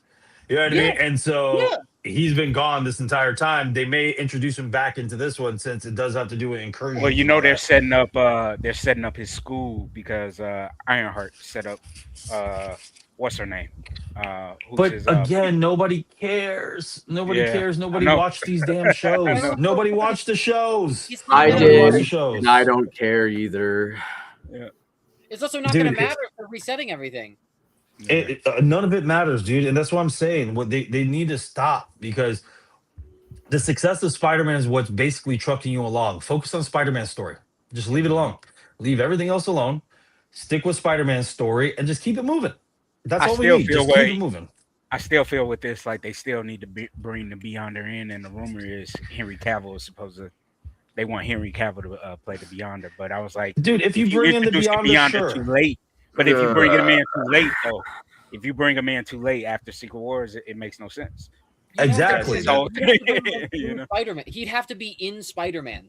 Yeah. Because Beyonder's storyline, I believe, starts in the Spider-Man arc leading up into Secret Wars. So he would have to be in this movie and then lead us into Doomsday. But then Spidey's not in Doomsday though. But Tom Holland's not in Doomsday. I know. This is so fucking complicated. So they told us, but dude. So I saw some of the leaks. Hopefully we don't get disbanded. So I saw some of the leaks. There was. So I saw the Wolverine and Deadpool thing. I didn't see Tobey's Spider-Man. And then the other one, I did see that basically they're in a battlefield with all destroyed Sentinels. And Dr. Doom takes over all the Sentinels. Yeah, it was Cap, Cyclops. Cap, Thor, Cyclops, Mystique, Nightcrawler. Yeah, was it Nightcrawler? Yep, Nightcrawler. Mr. Fantastic, Sue. Yep. And like two other people. Oh, Shang-Chi. Yeah. And like one other. Yeah, man. So yeah, man. I'm like, like that my question. It was Sam. Possibilities. Yeah. Do we think magic?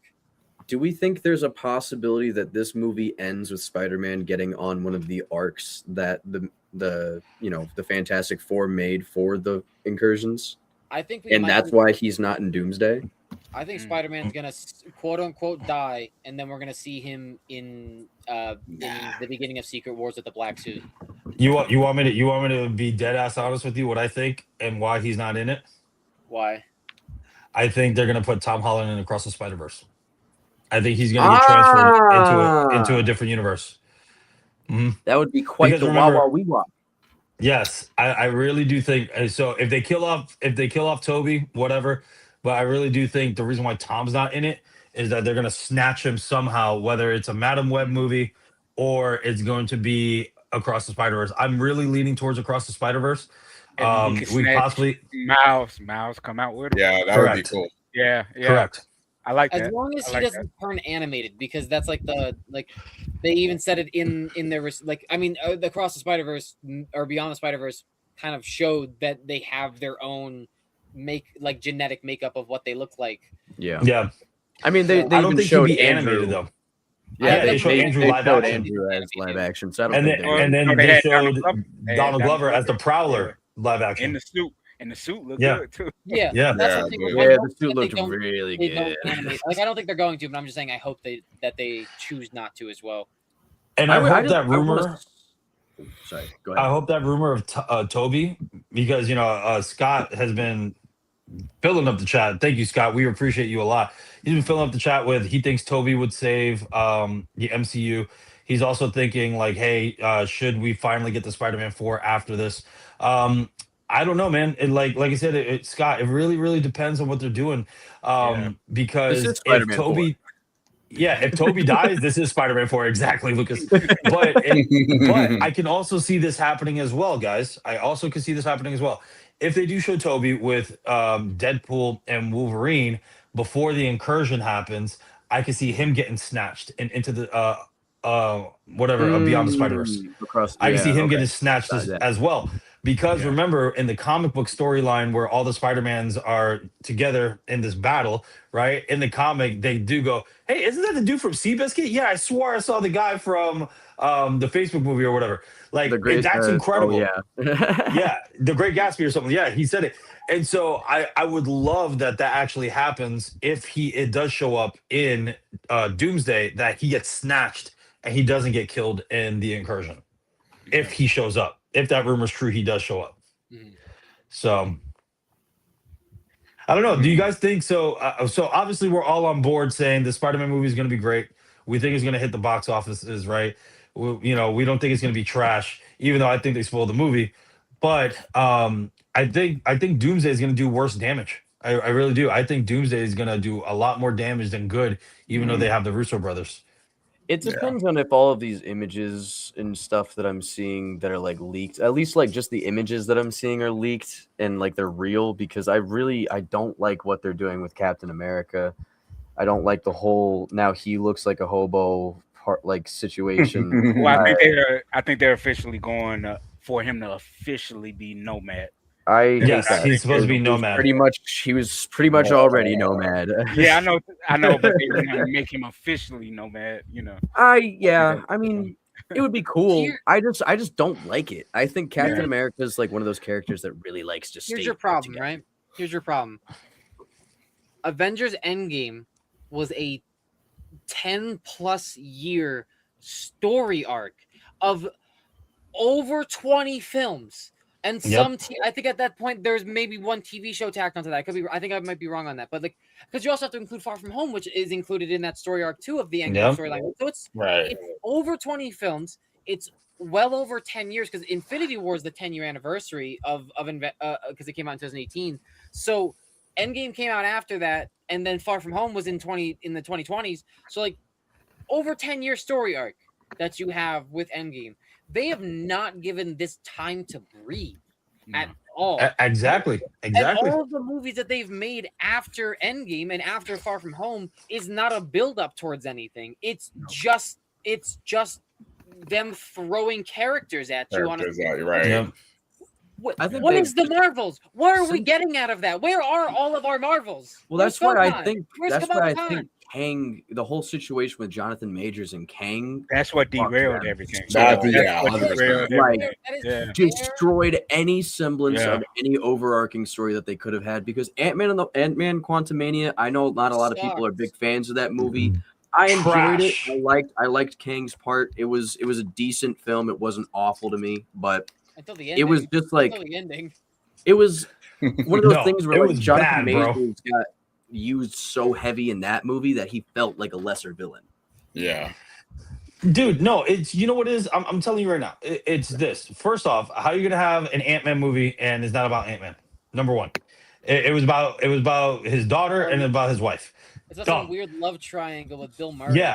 Yeah, really weird. And then number two, this is Kang the Conqueror, bro. He's next level. He is next level, like OG badass. He was literally banished to that universe in their own logic. They banished him to the quantum realm because of how other Kangs did that because they were so fucking afraid of what he was doing. Absolutely. And he gets killed by Ant-Man and his daughter. Yeah. And I was like, what are we doing? Don't you mean Ant-Man in stature? Dude, MODOK was trash. Please don't. Oh my god. Dude, they did MODOK better in the Avengers video game. Undersized, oversized ants, if you will. Like, it was such a weird... It was a trip. You should watch that movie on something, honestly, and then you'll probably enjoy it. Because it is such a fucking... The only thing I enjoyed about it was Major's performance as Kang, but other than that... Great, but also, I thought the stupidest thing about that whole movie was the whole Janet being like, oh, I can't tell you. We have to wait. I can't tell you. We have to wait. Every 5 minutes, every time they asked her a question, nothing got done. Because she was always, I'll tell you when we get there. Or, I'll tell you. I can't tell you right now. Understand, but we're about to fucking die. So maybe you should start talking. Lady. We're about to get shot by Mad Max warriors.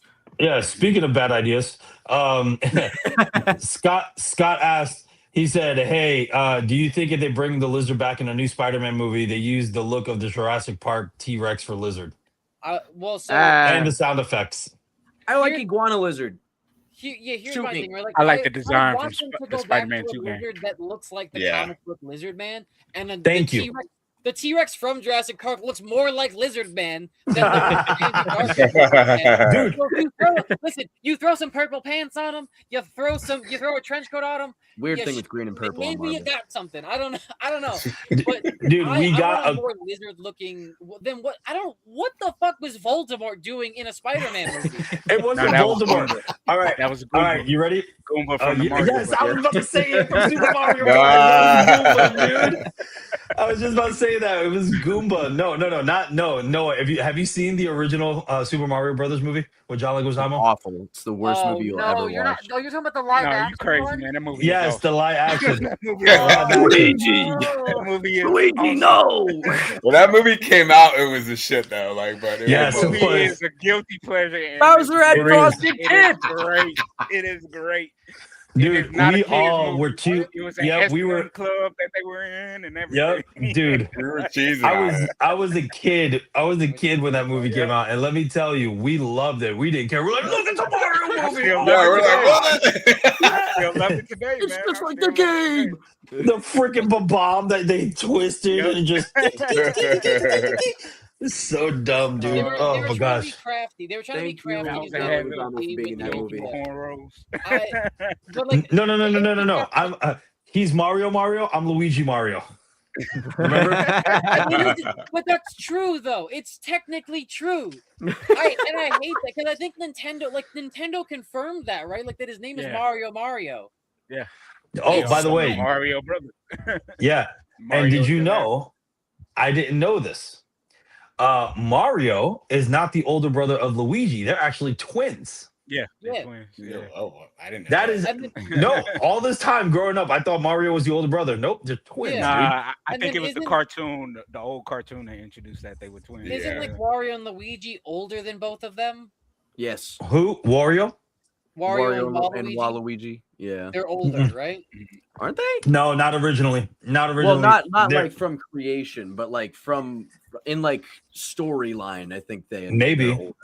I don't know that too much of the That's lore. a- but If I you think- could, Another if you could conversation put for together another, a story for Geekly Mario. episode. Yeah, no, I think the original one was just Evil Mario. That's why it was Wario. It was based off of the name. It was based It was off like of Metal Sonic. yeah, Mhm. type of deal. Yeah.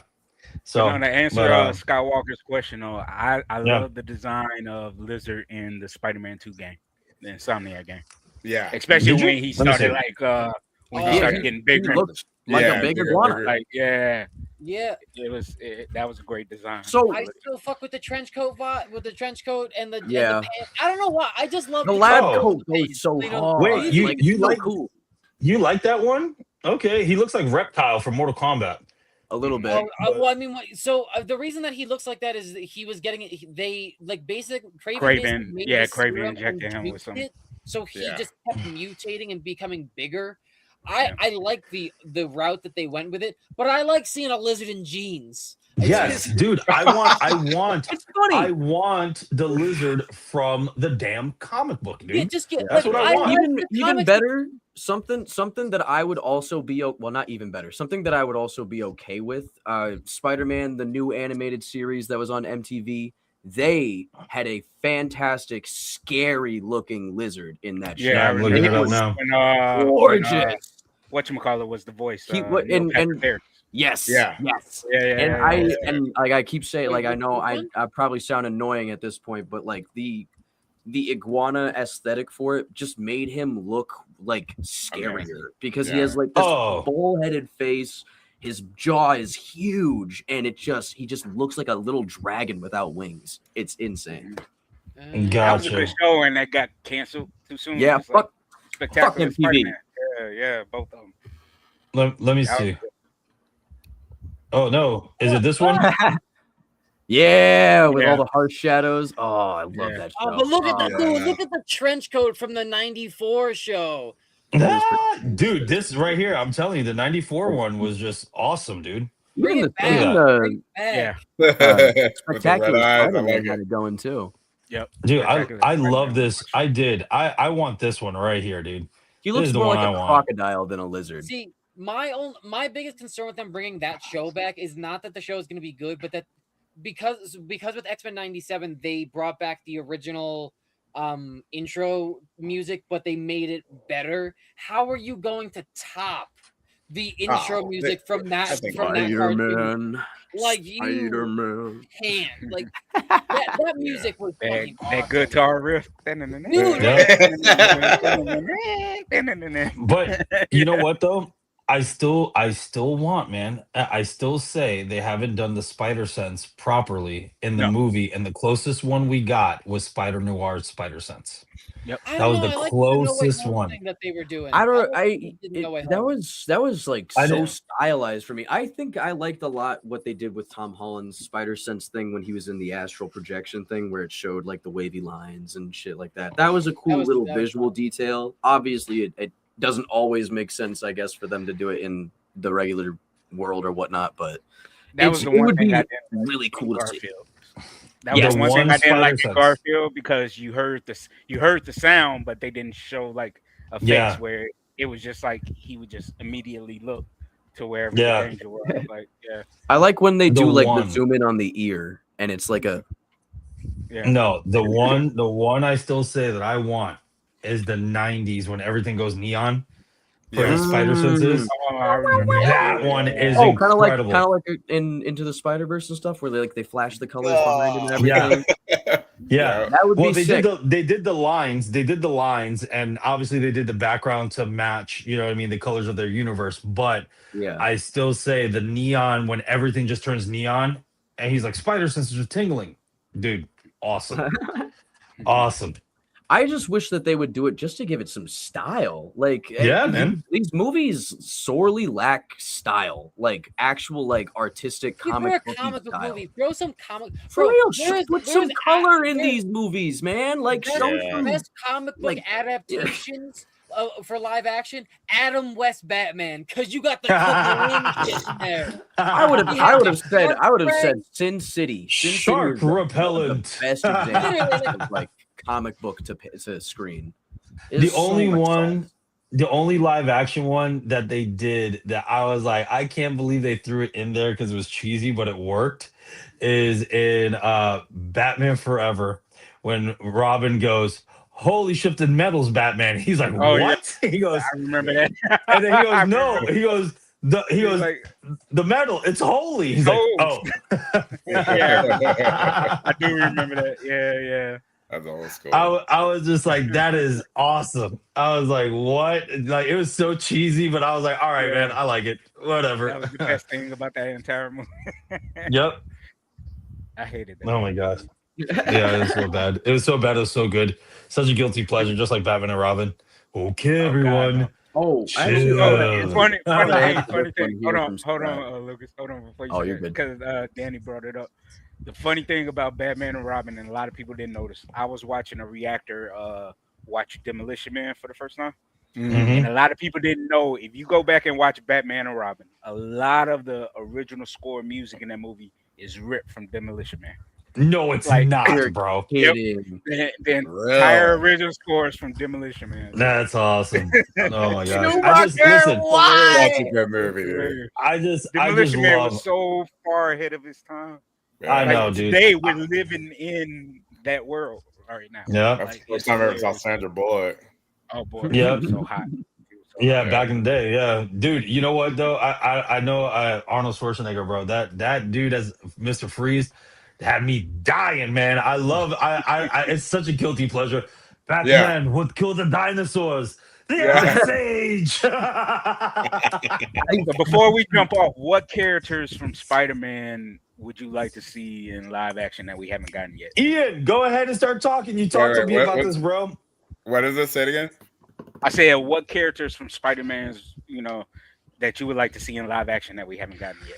Go ahead, Ian. You talked to me about it today. Black Cat, 100%. Well, we had Black Cat, but not in the suit. No, go ahead, Ian. Go ahead and say what the So, rumors are. saw the movie Obsession a couple days ago, which was a phenomenal movie. I don't know if y'all seen it, but it's see it if you have not. I've seen it twice. I think Indy should play Black Cat. 100%. Good. She would be good. She would be good. And you know what I like about her is I think Marvel sometimes is trying to emulate the sexiness of Black Cat, but when we were watching the cartoons, it was the playfulness. Yeah. And we saw that a lot in this movie. And I could definitely see that. That's what I would love to see. Like her banter with Peter is always like points. Yes. That's what I would love to see. Not only that, honestly, let's be honest. Intelligent too. Yes, she's extremely intelligent. Yes. But let's be honest, Ian. It was also that suit, boy. Besides the flirtiness, it was that suit. You're like, basically Marvel's Catwoman. She's Marvel's Catwoman. Yes. If we're gonna get a Black Cat, you have to have like the I love the fur collar, like that goes and the fur like absolutely. I doubt they would ever do it though. These movies have no sauce. These movies have no I don't know. The costumes that we're getting. Well, they gave us Craven with his fur so far have given me hope. That movie sucked. That movie sucked. What movie? Craven. Which is because Craven is my favorite villain. Well, here's the deal. Sony Spider-Verse. It's fucking terrible. I'm not talking. Here's the deal. Be very clear. I'm going to tell you this. Honestly, this is not what watch it is. Madam Web. Did not watch Craven. I'm going to tell you this, guys. Why am I wasting We my know brain why we didn't get it. We know why. It's because this whole political correctness bullshit that's happening in movies and all this other jazz. This is why we didn't get a Black Cat suit like that. Or, have you noticed that we have, honestly, and I hate to say it, but I'm going to be the dude to say it. Have you noticed that both male and females, literally in the newer movies, right? Ever since like Endgame and whatnot, and they started shifting away, people are less sexy and less good looking, to look normal, Okay, but the point of a superhero, the point of the superheroes in the comics, right, is that we're exceptionally gifted. They were exceptionally gifted all the way around with looks, with strength, with intelligence.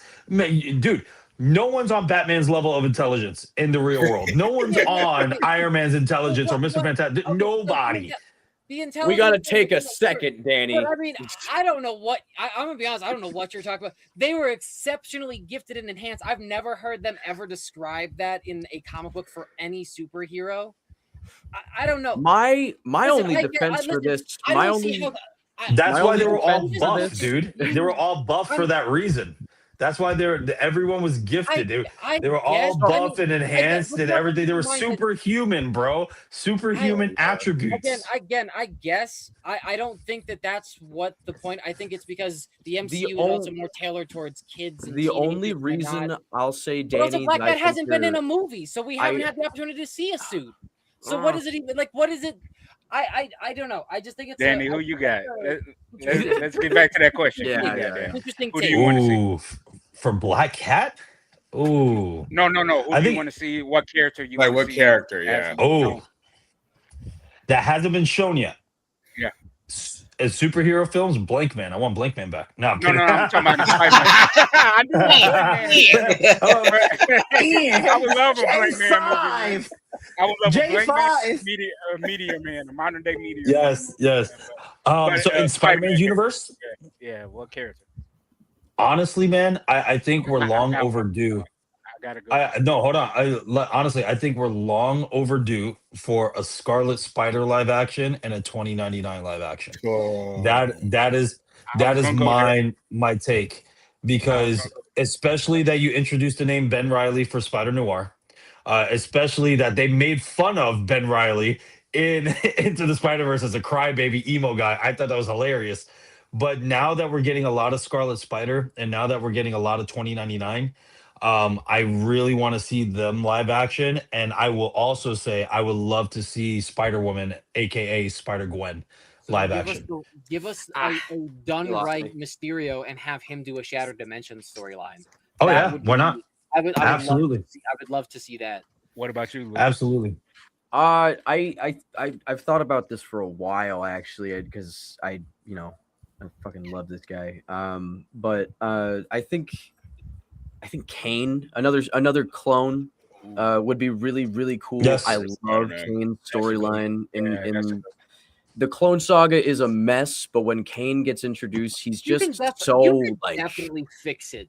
You could do a really good Clone Saga, not how they did it at all. I think Kane would be really cool, and I think that streamer villain. I like her because she's just annoying and she's a perfect villain. She's supposed to be in this one. I thought isn't that rumored? I hope so. The only reason I like her as a character is because again, Spider-Man's the annoying one by a lot of people's standards, other than like Deadpool, but Screwball is like that to the nth degree, and it pisses Spider-Man off a lot of the time. So it would be funny to see. So I got one for you who keeps Peter on his toes, but also keeps people like Punisher and other heroes on their toes in Marvel. Silver Sable. Oh, nice. Silver Sable's a good one, man. But a lot of people don't know Silver Sable like that. But yeah, man, Silver Sable's a really good one. Hot Russian was also in the MTV show. But here's the deal. Honestly, if you want me to pick my number one pick that I want to see for real, I want to see a real goddamn Venom, dude. I want to see a real. He's my favorite character. Carnage. He's my favorite character. Yeah, absolutely. But and Woody Harrelson did a phenomenal job, and they just butchered it, man. And I really do want a real Venom.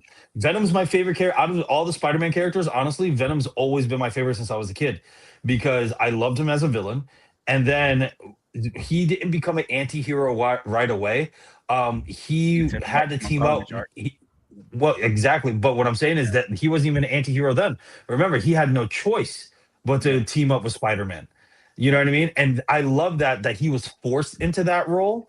And then he started little by little going into the anti-hero thing. But then he always swung back and forth, pun intended. He always swung back and forth between being a villain and being an anti-hero. And I love that about his character. Eddie Brock's story, man, is very phenomenal of his arc of like he goes from villain to becoming an anti-hero. Then from anti-hero goes back to being a villain. And then he had legitimate reasons too, because then you see how the symbiote is affecting him, or when he had cancer, right? And all this other jazz. Like he has such a good story that you could take it anywhere, man. But yeah, I want a real Venom, bro. I want a real Venom. If you asking me my number one pick, do what I said. Have Tom Hardy's Venom still in Tom Holland's universe, and then that other storyline was that different storyline, that universe. Keep it there that they actually fight. I want Hobgoblin, and I want a proper Chameleon too. And dude, I was just about to say Chameleon, dude. Give me a proper. You mean a proper Sinister Six? A proper Sinister Six? Yeah, let's do that, please. Yes. Give me a proper Dimitri, man. Craven and Dimitri were always my favorite villains, so I was like, give me a proper. Yeah, give me that proper. All right, Noah, what do you got? You haven't spoken your bit. That's what would you guys are already you're taking all of them, so I'm really well, just gotta say what you want. Who's left from the hat? Who's left? No, but who do you want? Who do you want? That's the thing, right? Are they gonna come in their comic accurate suits and their comic? He wants Hydro Man. He wants Hydro Man. You know what's so fucking hilarious? Is I was gonna say that as a joke too. Yeah, Hydro Man. And the Batman 2 Condiment Man. That's what we need. What's his name? Polka Dot Man. Polka Dot Man. Yep. Oh my god. I really don't know. I mean, like, because one, we haven't actually gotten the Prowler yet, and the Prowler would be interesting. Oh my god, it'd be incredible with Donald Glover. Yeah, man. Prowler would be sick. Black Cat being in a movie and then being in this movie in particular would honestly make the most amount of sense, especially since he's not with MJ. He still has feelings for MJ, but the Spider-Man, he always, like, in the comic books, he's kind of like, I would say, kind of sleazy if you think about it. When he's being flirtatious with Black Cat as Spider-Man, you know, it's like, yeah, I don't like that you're doing that there, Buster. But I like that they're cat and mouse game, and I also like that she does play a pivotal role when he gets the suit, the black suit, like the symbiote suit as well. So like, it would After make the a lot symbiote, of sense for her to be in this movie story-wise. Yeah. A comic accurate Craven, I would. You got a comic accurate Chameleon would be fucking awesome. Yeah. So, Mhm. especially like if you do it after a Maximum Carnage thing and you kill Ned through, because in the, I don't know for those of you who remember, but in the game, in the comic book, I think it was in the comic book and the video game where the Carnage infects video games and kills a bunch of people. He infects the video game, a Spider-Man video game, and then kills people who are playing the Spider-Man game. I don't know. That was the comic. That wasn't the Okay, game. so if they did that and then they killed Ned while he's playing a Spider-Man game, and then they have Chameleon coming in and being other people in Spider-Man's life, one of them being Ned, I don't know, I think that'd be a little cool. I kind of like that. Yeah. No, because Dimitri was smart as hell, but like even though he was like He had a a punk big when it ego. came to Craven, he was Dimitri was always like fucking with Peter, like mentally. Yeah, always. And that's Yeah, what I love. always. Yeah. He did a lot of what Mysterio did in Far From Home. I think Mysterio took a lot of his. Yeah, his I get it. Yeah. into the comics. I'm gonna leave with this though. Honestly, I'm gonna lead with this. I think we still have an opportunity to fix Spider-Man. Period. With Andrew Garfield, because you already had Gwen. He still hasn't met MJ. He still hasn't met Black Cat or anything, right? Like No, he met her. He met Felicia. Yes, Amazing yes, Spider-Man too. Yeah. Correct. He met her, but I'm talking about the actual. Yeah. Not Her, in her ego. persona. Yeah. So what I'm saying is, you already brought in Felicia. You can have that as the next, even though it's out of order, you can have her as the next love interest before he meets MJ. Because remember, they hinted at it too when they're like, "Hey, man, there's still someone out there, right?" And that could be his. But I would love to see, like Noah was saying, love to see how he got dark, came back full circle, especially after this movie with No Way Home, and then get into the whole other things. And then also they tease, he's like, I want to fight an alien.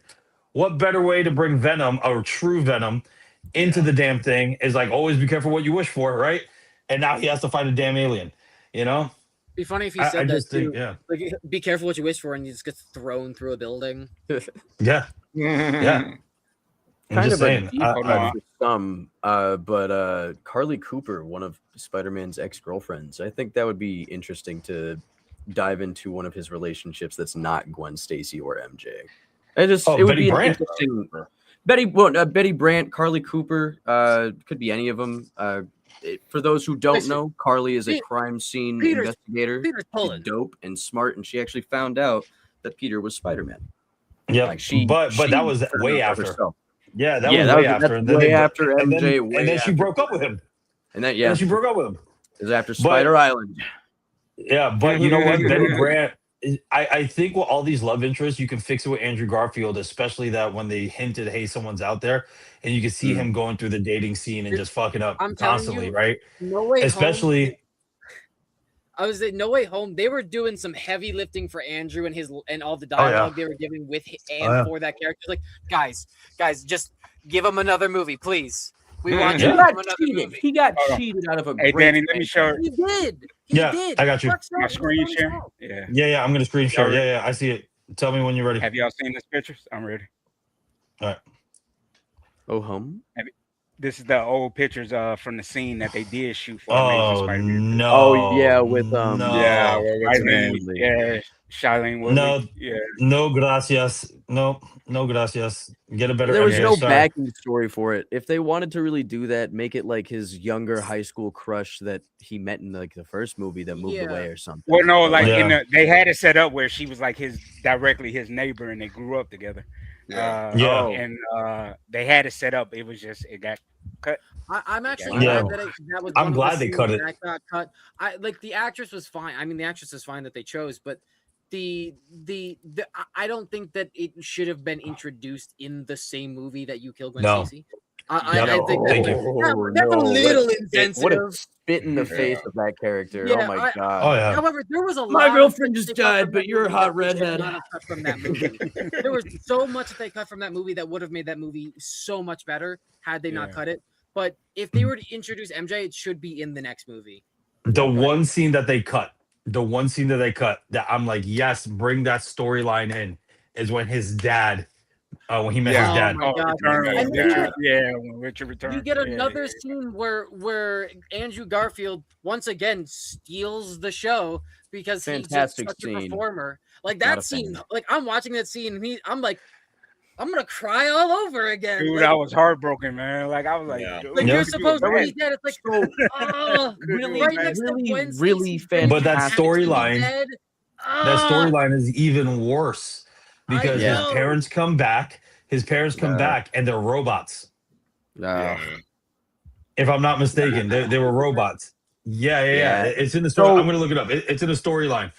Really well done scene, really well acted. Andrew Garfield did a fantastic job. The guy who played his dad did a really good job. I don't give a shit about Peter Parker's fucking parents. I do not care about them. They are less than characters. Yes. They're less than characters. Nah, you're missing out because his parents, well, at least Richard, I remember, was a spy. Fair, yeah, I know. Like, there's like an old comic, and then they never mention it again.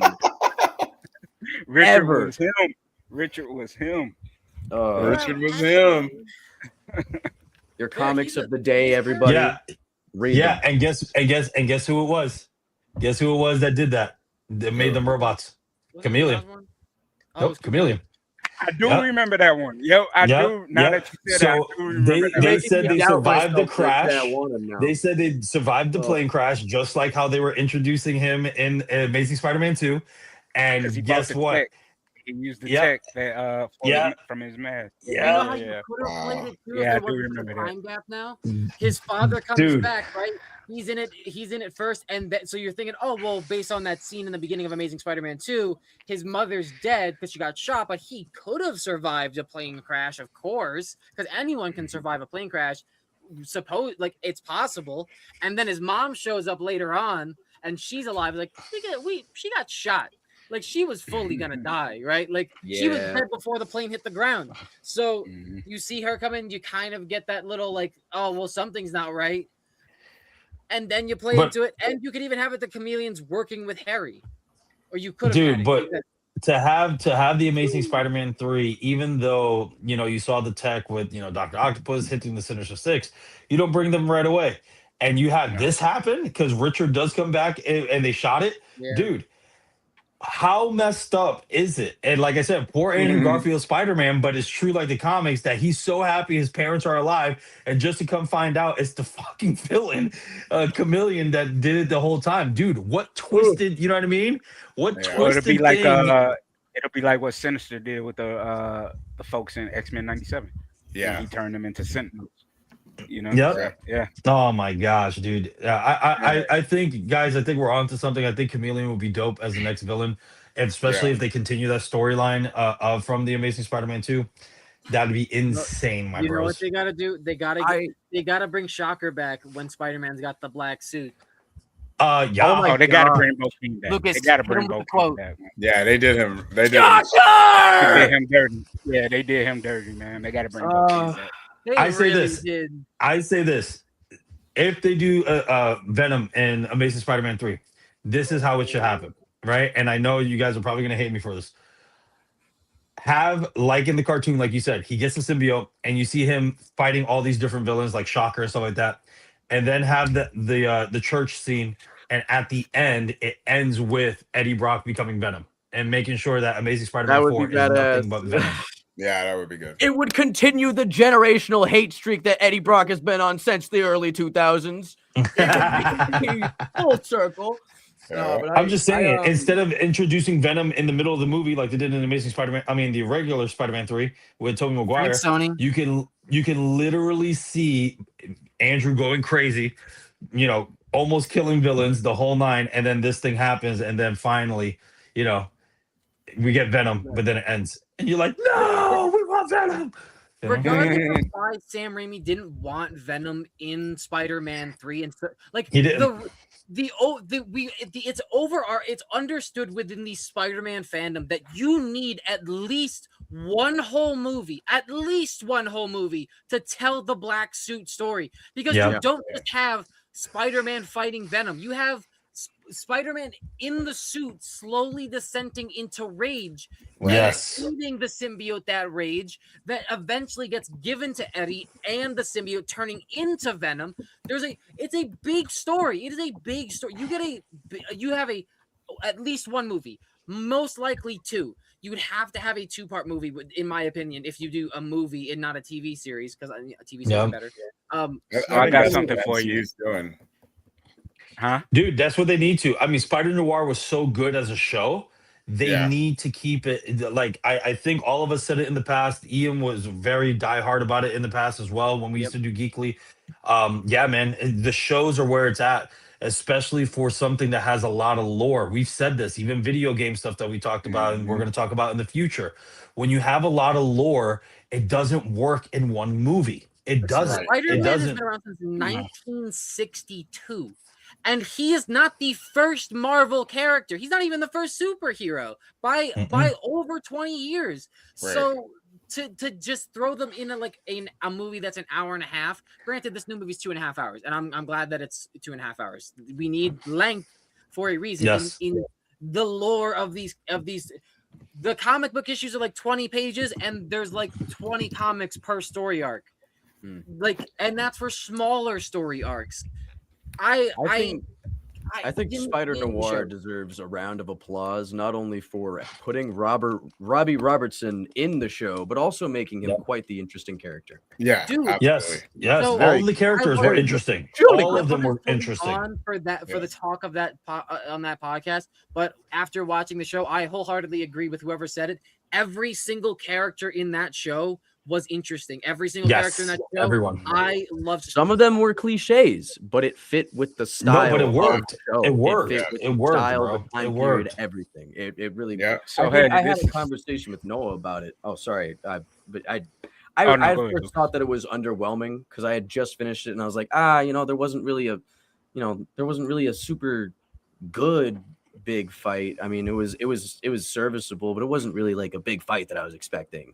And then Noah broke it, got in my mind a bit, where it was more like, it was always more about the detective work in the show rather than the fights with the spider. Though they were pretty badass when they were on screen. I think there was some really fantastic fight choreography in the show. But I think it just that was also a legal reason. That was also a legal reason that they yes, but also let me add this.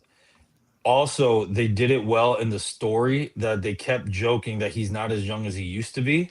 Yeah, and on top of that, remember, he was constantly drinking and he had trouble with his powers. Trouble with his powers. Remember, the web shooters weren't shooting. Then also when he finally got into it again, that's when we saw his powers full-fledged, right? When he kicked the freaking dude in the bar and the dude went flying, right? He fucking sent Electro into the train, dude. Megawatt. Yeah, when he said Megawatt too. Oh, yeah, I guess we're getting the aftermath of the Spider-Man throwing his suit in the trash. Yes. It's the him Spider with his No More. confidence blocker. He's throwing himself off because of his self-confidence. And dude, I also gotta say I love the bar fight scene. It's petty as hell. Petty as hell.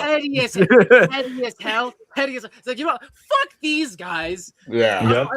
The webbing, his webbing's black, isn't it? Isn't it like a cream color?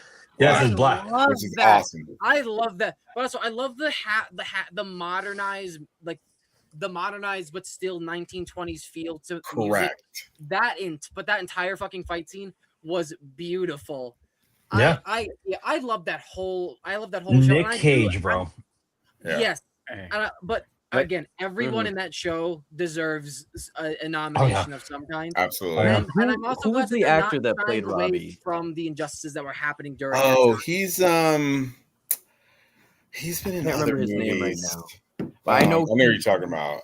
He was talking about Nicolas Cage in an interview, and he was just talking about watching him act and watching his pre-acting rituals and everything. He's like, it was surreal. It was watching a movie about Nick Cage acting in a show with Nick Cage. And it's so funny to hear that they're getting starstruck and that he's he's phenomenal. He's a great actor. More and more. Nick said he Like Nick went to Charlie Sheen for help on the show. That's awesome. But hey, dude. I wanted to go back to the symbiote thing. And this is a stretch. This is just something that's been sitting on in the back of my head since the first trailer. I know that like Peter's going through like a metamorphosis and mutating and stuff like that, the whole man spider bit. But what if somehow they were slowly introducing the symbiote because of the fact that he's losing control, he's becoming stronger physically, like what he does to Scorpion, slamming him into the cop car and stuff. Didn't I tell you that, Danny? I told you that. It's a stretch. It's a stretch, but I was like, what if though they are somehow like, you know, check this out. I don't want that. I don't want it. I don't want it. I don't want it. It seems like it's going that route. In that route. Because and the reason why I say that. Go ahead. So here's the curveball. If y'all got y'all computers up, look up avoid mind transfer. Avoid mind transfer. So check this out. That's what Venom was talking about, the hive mind. Yes. So is a technique learned from an alien race that allows somebody to completely swap consciousness to another person just by looking at them. The person that used this was Dr. Doom. Oh, yeah, you were talking about Sadie Sink being his daughter. So this was the crazy thing. Wow. What if Dr. Doom is the person that's switching from character to character? And that's how they introduce RDJ in this. And the reason why he can't get into Peter's brain is because Peter's going through his metamorphosis. I don't want that though. But I like where your head's at, but it reads like a Disney movie twist. True. Yes, I know, dude. That's where the twist could be. What if Dr. Doom did this before? Tony Stark was actually Dr. Doom. No. I'm just saying it could work. I don't want it. I don't want it, dude. I don't want it. Nope. I don't want it. And then the same thing with the symbiote, man, because then they're like, it doesn't show like, okay, I'll give you an example. This is God damn it, Ian. Because now you're making me think in the trailer, we're thinking it's a mind thing, jumping from person to person. What if they edited out the symbiote jumping from person to person? What if it's the goo that's jumping between people to people? Nah. I don't want that, dude. I don't want that. You know what I mean? Like, I wasn't thinking that. Bro. I was thinking Peter and like somehow, like I don't know if like Sadie's Doom or Sadie's character, if it's Jean or something. There's some correlation that's like too close to it being the symbiote story.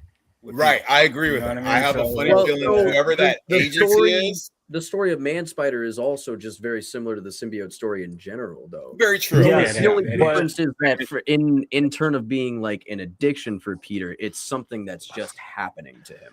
Well, this is why I was telling you. We saw Man Spider. And they said they're not doing Man Spider. I don't think they're doing Man Spider, but I do think it's going to that rebirth story, because that rebirth story that happens. He's losing control of his powers. He doesn't know what's going to happen, and then when they scan him, remember, it wasn't even Bruce Banner who scanned him. Was it Mr. Fantastic? No, it was the DOD. I think the DOD. Anyway, someone scanned him. Yeah, they scanned him and said, "Hey, man, you're gonna die." They told him flat out. They're like, dude, you're going to die. And he ends up dying, literally ends up dying. But guess what? That's when he's wrapped into the cocoon, and then he bursts out, and it's a metamorphosis. It wasn't a mutation. It was a metamorphosis. Yeah. And then he had organic webs, just like how they're doing it in this damn movie, dude. And so then they retconned it. Yep. Right? So, I mean, I don't know, man. I don't know. I really don't know. I agree with Marcus, though. I think they're going. I think this trilogy is the Venom route. I hope not. I hope not. I think especially going into Secret Wars, you know what I mean? So, yeah. I think everybody still needs to cool down from the Venom movies, is my thing. We're still thinking, like, I need a cleansing from those. Listen, the only way, Marcus, to your point, the only way this works is what I told you, is that The transported Eddie is in a different universe, and in Tom's universe, that piece of Venom is still in his universe. That's the only one that makes sense. Or that the symbiote. DOD finds it. Yeah, Sure, but that's the If only the way, DOD dude. finds it, then Listen, That's that the makes only way sense. this works, bro. That's the only way this works. But again, it's still a fucking reach. It's a huge reach. Yeah. So Well, so I think the little bit of Venom that is in the MCU, like they showed in No Way Home, is still there. I think what they did, they retconned it. They retconned it in Well, Venom so 3. that's what I'm saying. I'm under the firm belief that in Venom 3, he still left behind a piece of the symbiote. I But think so too.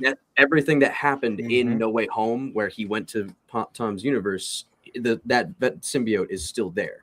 I think Yeah, they're and just that's the only way it did a works. thing to try and like kind of throw us off. Like, oh, is it actually in there? No, it's not. We've fooled you. Da da da da da. But it's going to turn out to actually still be there. I still say retcon that ending. If you retconned it in Venom 3, retcon that ending, like I said, and that Eddie with Venom is still in his universe. That is a better way than saying, oh yeah, we no longer have Tom Hardy and there's still a little piece of Venom in his universe. That's still a better play than doing that. No in my disrespect to Tom Hardy and Tom Hardy's Venom for what it was. The first one was good. The first one was a solid 6.5 out of 10. I'll say it was but I'm not gonna go back and rewatch 2. I'm not gonna watch 3. And yeah, that was awful. I don't think that Tom Hardy played the character well enough for me to want him back as Eddie Brock. Eddie Brock's character just also got progressively worse. Yeah, and that's what I'm saying. That's why I say if you still have that one in Tom Holland's, right? Like that one, especially after he licked the screen and stuff like that, it's like that dude looks tasty. Like, dude, that was incredible, bro. Like that's what we want. But anyway, we're gonna end on this, guys. Here, last question from Scott. He said, "Do you see any similarity and differences between the 1994 Green Goblin and Willem Dafoe's 2002?" I'll go first on this one. I think honestly, in the 2002 Sam Raimi, definitely wasn't it. You know what I mean? Similar, but because of the suit and everything else, they should have never covered his face. We saw the renderings. We showed it before. The renderings of what it was supposed to look like looked way better, like the cartoon and whatnot. Yeah, the animatronic mask. Yeah, it looked incredible. Oh, it could be too scary. So we'll put him in night instead. Yeah, I think honestly, the No Way Home portrayal that Willem Dafoe did was way better. Yeah, they just see Willem Dafoe's face and expressions. Yeah, I would say suit wise, 2002, no, but his performance as far as his the dual personalities, spot on. It was spot on. Actually, I find it better in the film than the animated series because it's really. He really dealt with that split personality and he played it up perfectly. Now in No Way Home, no, he did he amped it up even more. Amped it up, dude. Yeah, he amped it up even more. And then the facial expressions, everything. Yeah, when they should have just painted him green. Goblin fully took over his psychosis, in Foggy's apartment. Not Foggy. Happy. Not Foggy. Happy's apartment. Dude, when he turned full goblin, was like, "Hey, this was my plan all along," and was just Norman's taking a sabbatical, honey. Yeah, dude. I was like, "That's the goblin I love right there. That's the goblin I love right there." Dude." And the fact that he whooped Tom Holland bad, bro. But that goes to show how strong you're not the hero you think really you are, kid. You know what I mean? Yeah. But also. Goblin really was. Also, I think Noah said this before, and I hate, or Lukas, one of you two said this before, and I hate you guys for it. When you said that you think that Toby's actually stronger than all of them, which after getting that ass beaten from Goblin, nah, he got his ass beat by Goblin. No. But what I'm saying is that at least Toby put up a fight. You know what I mean? In most of the film, but man. I'm talking about that ass whooping. It could potentially say that Toby is the stronger one, even though if you want to go just by feats in the movie, Tom has it all day. But again, they ruined his feats with Homecoming because he couldn't lift a fucking roof off of him, which was ridiculous. I'm like, after he took what's his breath? Winter Soldier's arm, after he caught the damn thing from the airplane, the walkway. Dude, all that, and then you have a roof fall on you. Somebody help me! I was like, it's like, what are we doing? I think it was honestly the thing that got me for Toby being stronger was just like him at the end of the movie. You know, whenever Tom goes to throw down the glider, he stops. Yeah, he caught it. Yeah, no movement. Even when he goes to push harder, it could be a positioning thing, but he was also doing this. Yeah, he had a much better position to block a push attack than him hoisting down and using only arm strength. True, but at the same time, though, that also goes to show experience. Yeah, Toby's experience, you know. But experience, whether or not he's experienced doesn't matter. The position, whether or not he has experience or he just did it out of reflex, he's still in a better position to hold that weight as a block attack because of the position. It doesn't necessarily mean that he's stronger. It's just he has a better angle to stop that downward attack because he's holding it at a better angle. Whereas he's holding it with his back and his entire body weight. Whereas and he's on a knee, so he's fully stance. He's stabilized. Whereas Tom Holland's coming down with just arm strength. So like and just downward momentum, not full strength. So like he got stopped dead in his tracks. Yes, because let's be honest, an older Spider-Man is probably also going to be a stronger Spider-Man, but Tom Holland, especially at the end of this movie, is going to most likely going to be the strongest Spider-Man. Oh, well, yeah. I think we're more speaking at the point that we see them together. Yeah. Because I have a feeling we're gonna see, like you're saying, like we're gonna see Tom just get stronger and stronger. He's fighting the Hulk. Of course. He's fighting the Hulk. Yeah. I don't think that he's going to be doing very well in that fight. I'm going to be honest. I don't think he is either. I think he's going to get creamed. The Tobey Maguire mask rip. Excuse me. Hey, so boys, last thing, so we can hop off. Are you opposed to this? Because I was one of the few that did like this storyline. Would you want to see old man Spider-Man? What with Tobey Maguire? Yes, that'd be cool. Even though Tobey isn't my favorite out of the three, yeah, because he's the oldest one out of everyone, right? Yeah, I would love to see old man Spider-Man with Tobey Maguire. What would be interesting is if in the fourth movie, it could either be the fourth movie or lead into the fourth movie. But was it the Marvel Universe number 2, where it's all of it's like 20 years into the future and it's all their kids, and that's where you get May Parker as Spider-Man. Yeah. And in Spider-Man's final fight, he loses his leg to Green Goblin and then kills Green Goblin. It would be interesting if in curing Norman Osborn, it doesn't cure his hubris. So you get him in the future becoming Green Goblin and fighting Spider-Man in the future, but a more violent Spider-Man, and you kill Spider and you kick his leg out, and then you get May Parker. Dude, oh my God, we're so late into this and we're about to wrap up, and you made me think of this, and we probably have to save it for another time. But dude, in the Ultimate Series, Spider-Man dies when he gets shot by the Punisher on accident. Remember, he gets shot by the Punisher on accident trying to save Cap. And then that's when the Green Goblin. No, he doesn't get beaten to death. Remember, he fights the entire Sinister Six, whoops all their asses while bleeding out, and then he beats Goblin because remember they went to Aunt May's house, right? Yeah. To kill her. Obviously, Aunt May is already dead, so this could be an MJ thing instead, right? Well, to be fair, the actress from the Tobey universe is alive. I'm just saying. Hold on. I'm not talking about Toby. Give me a second.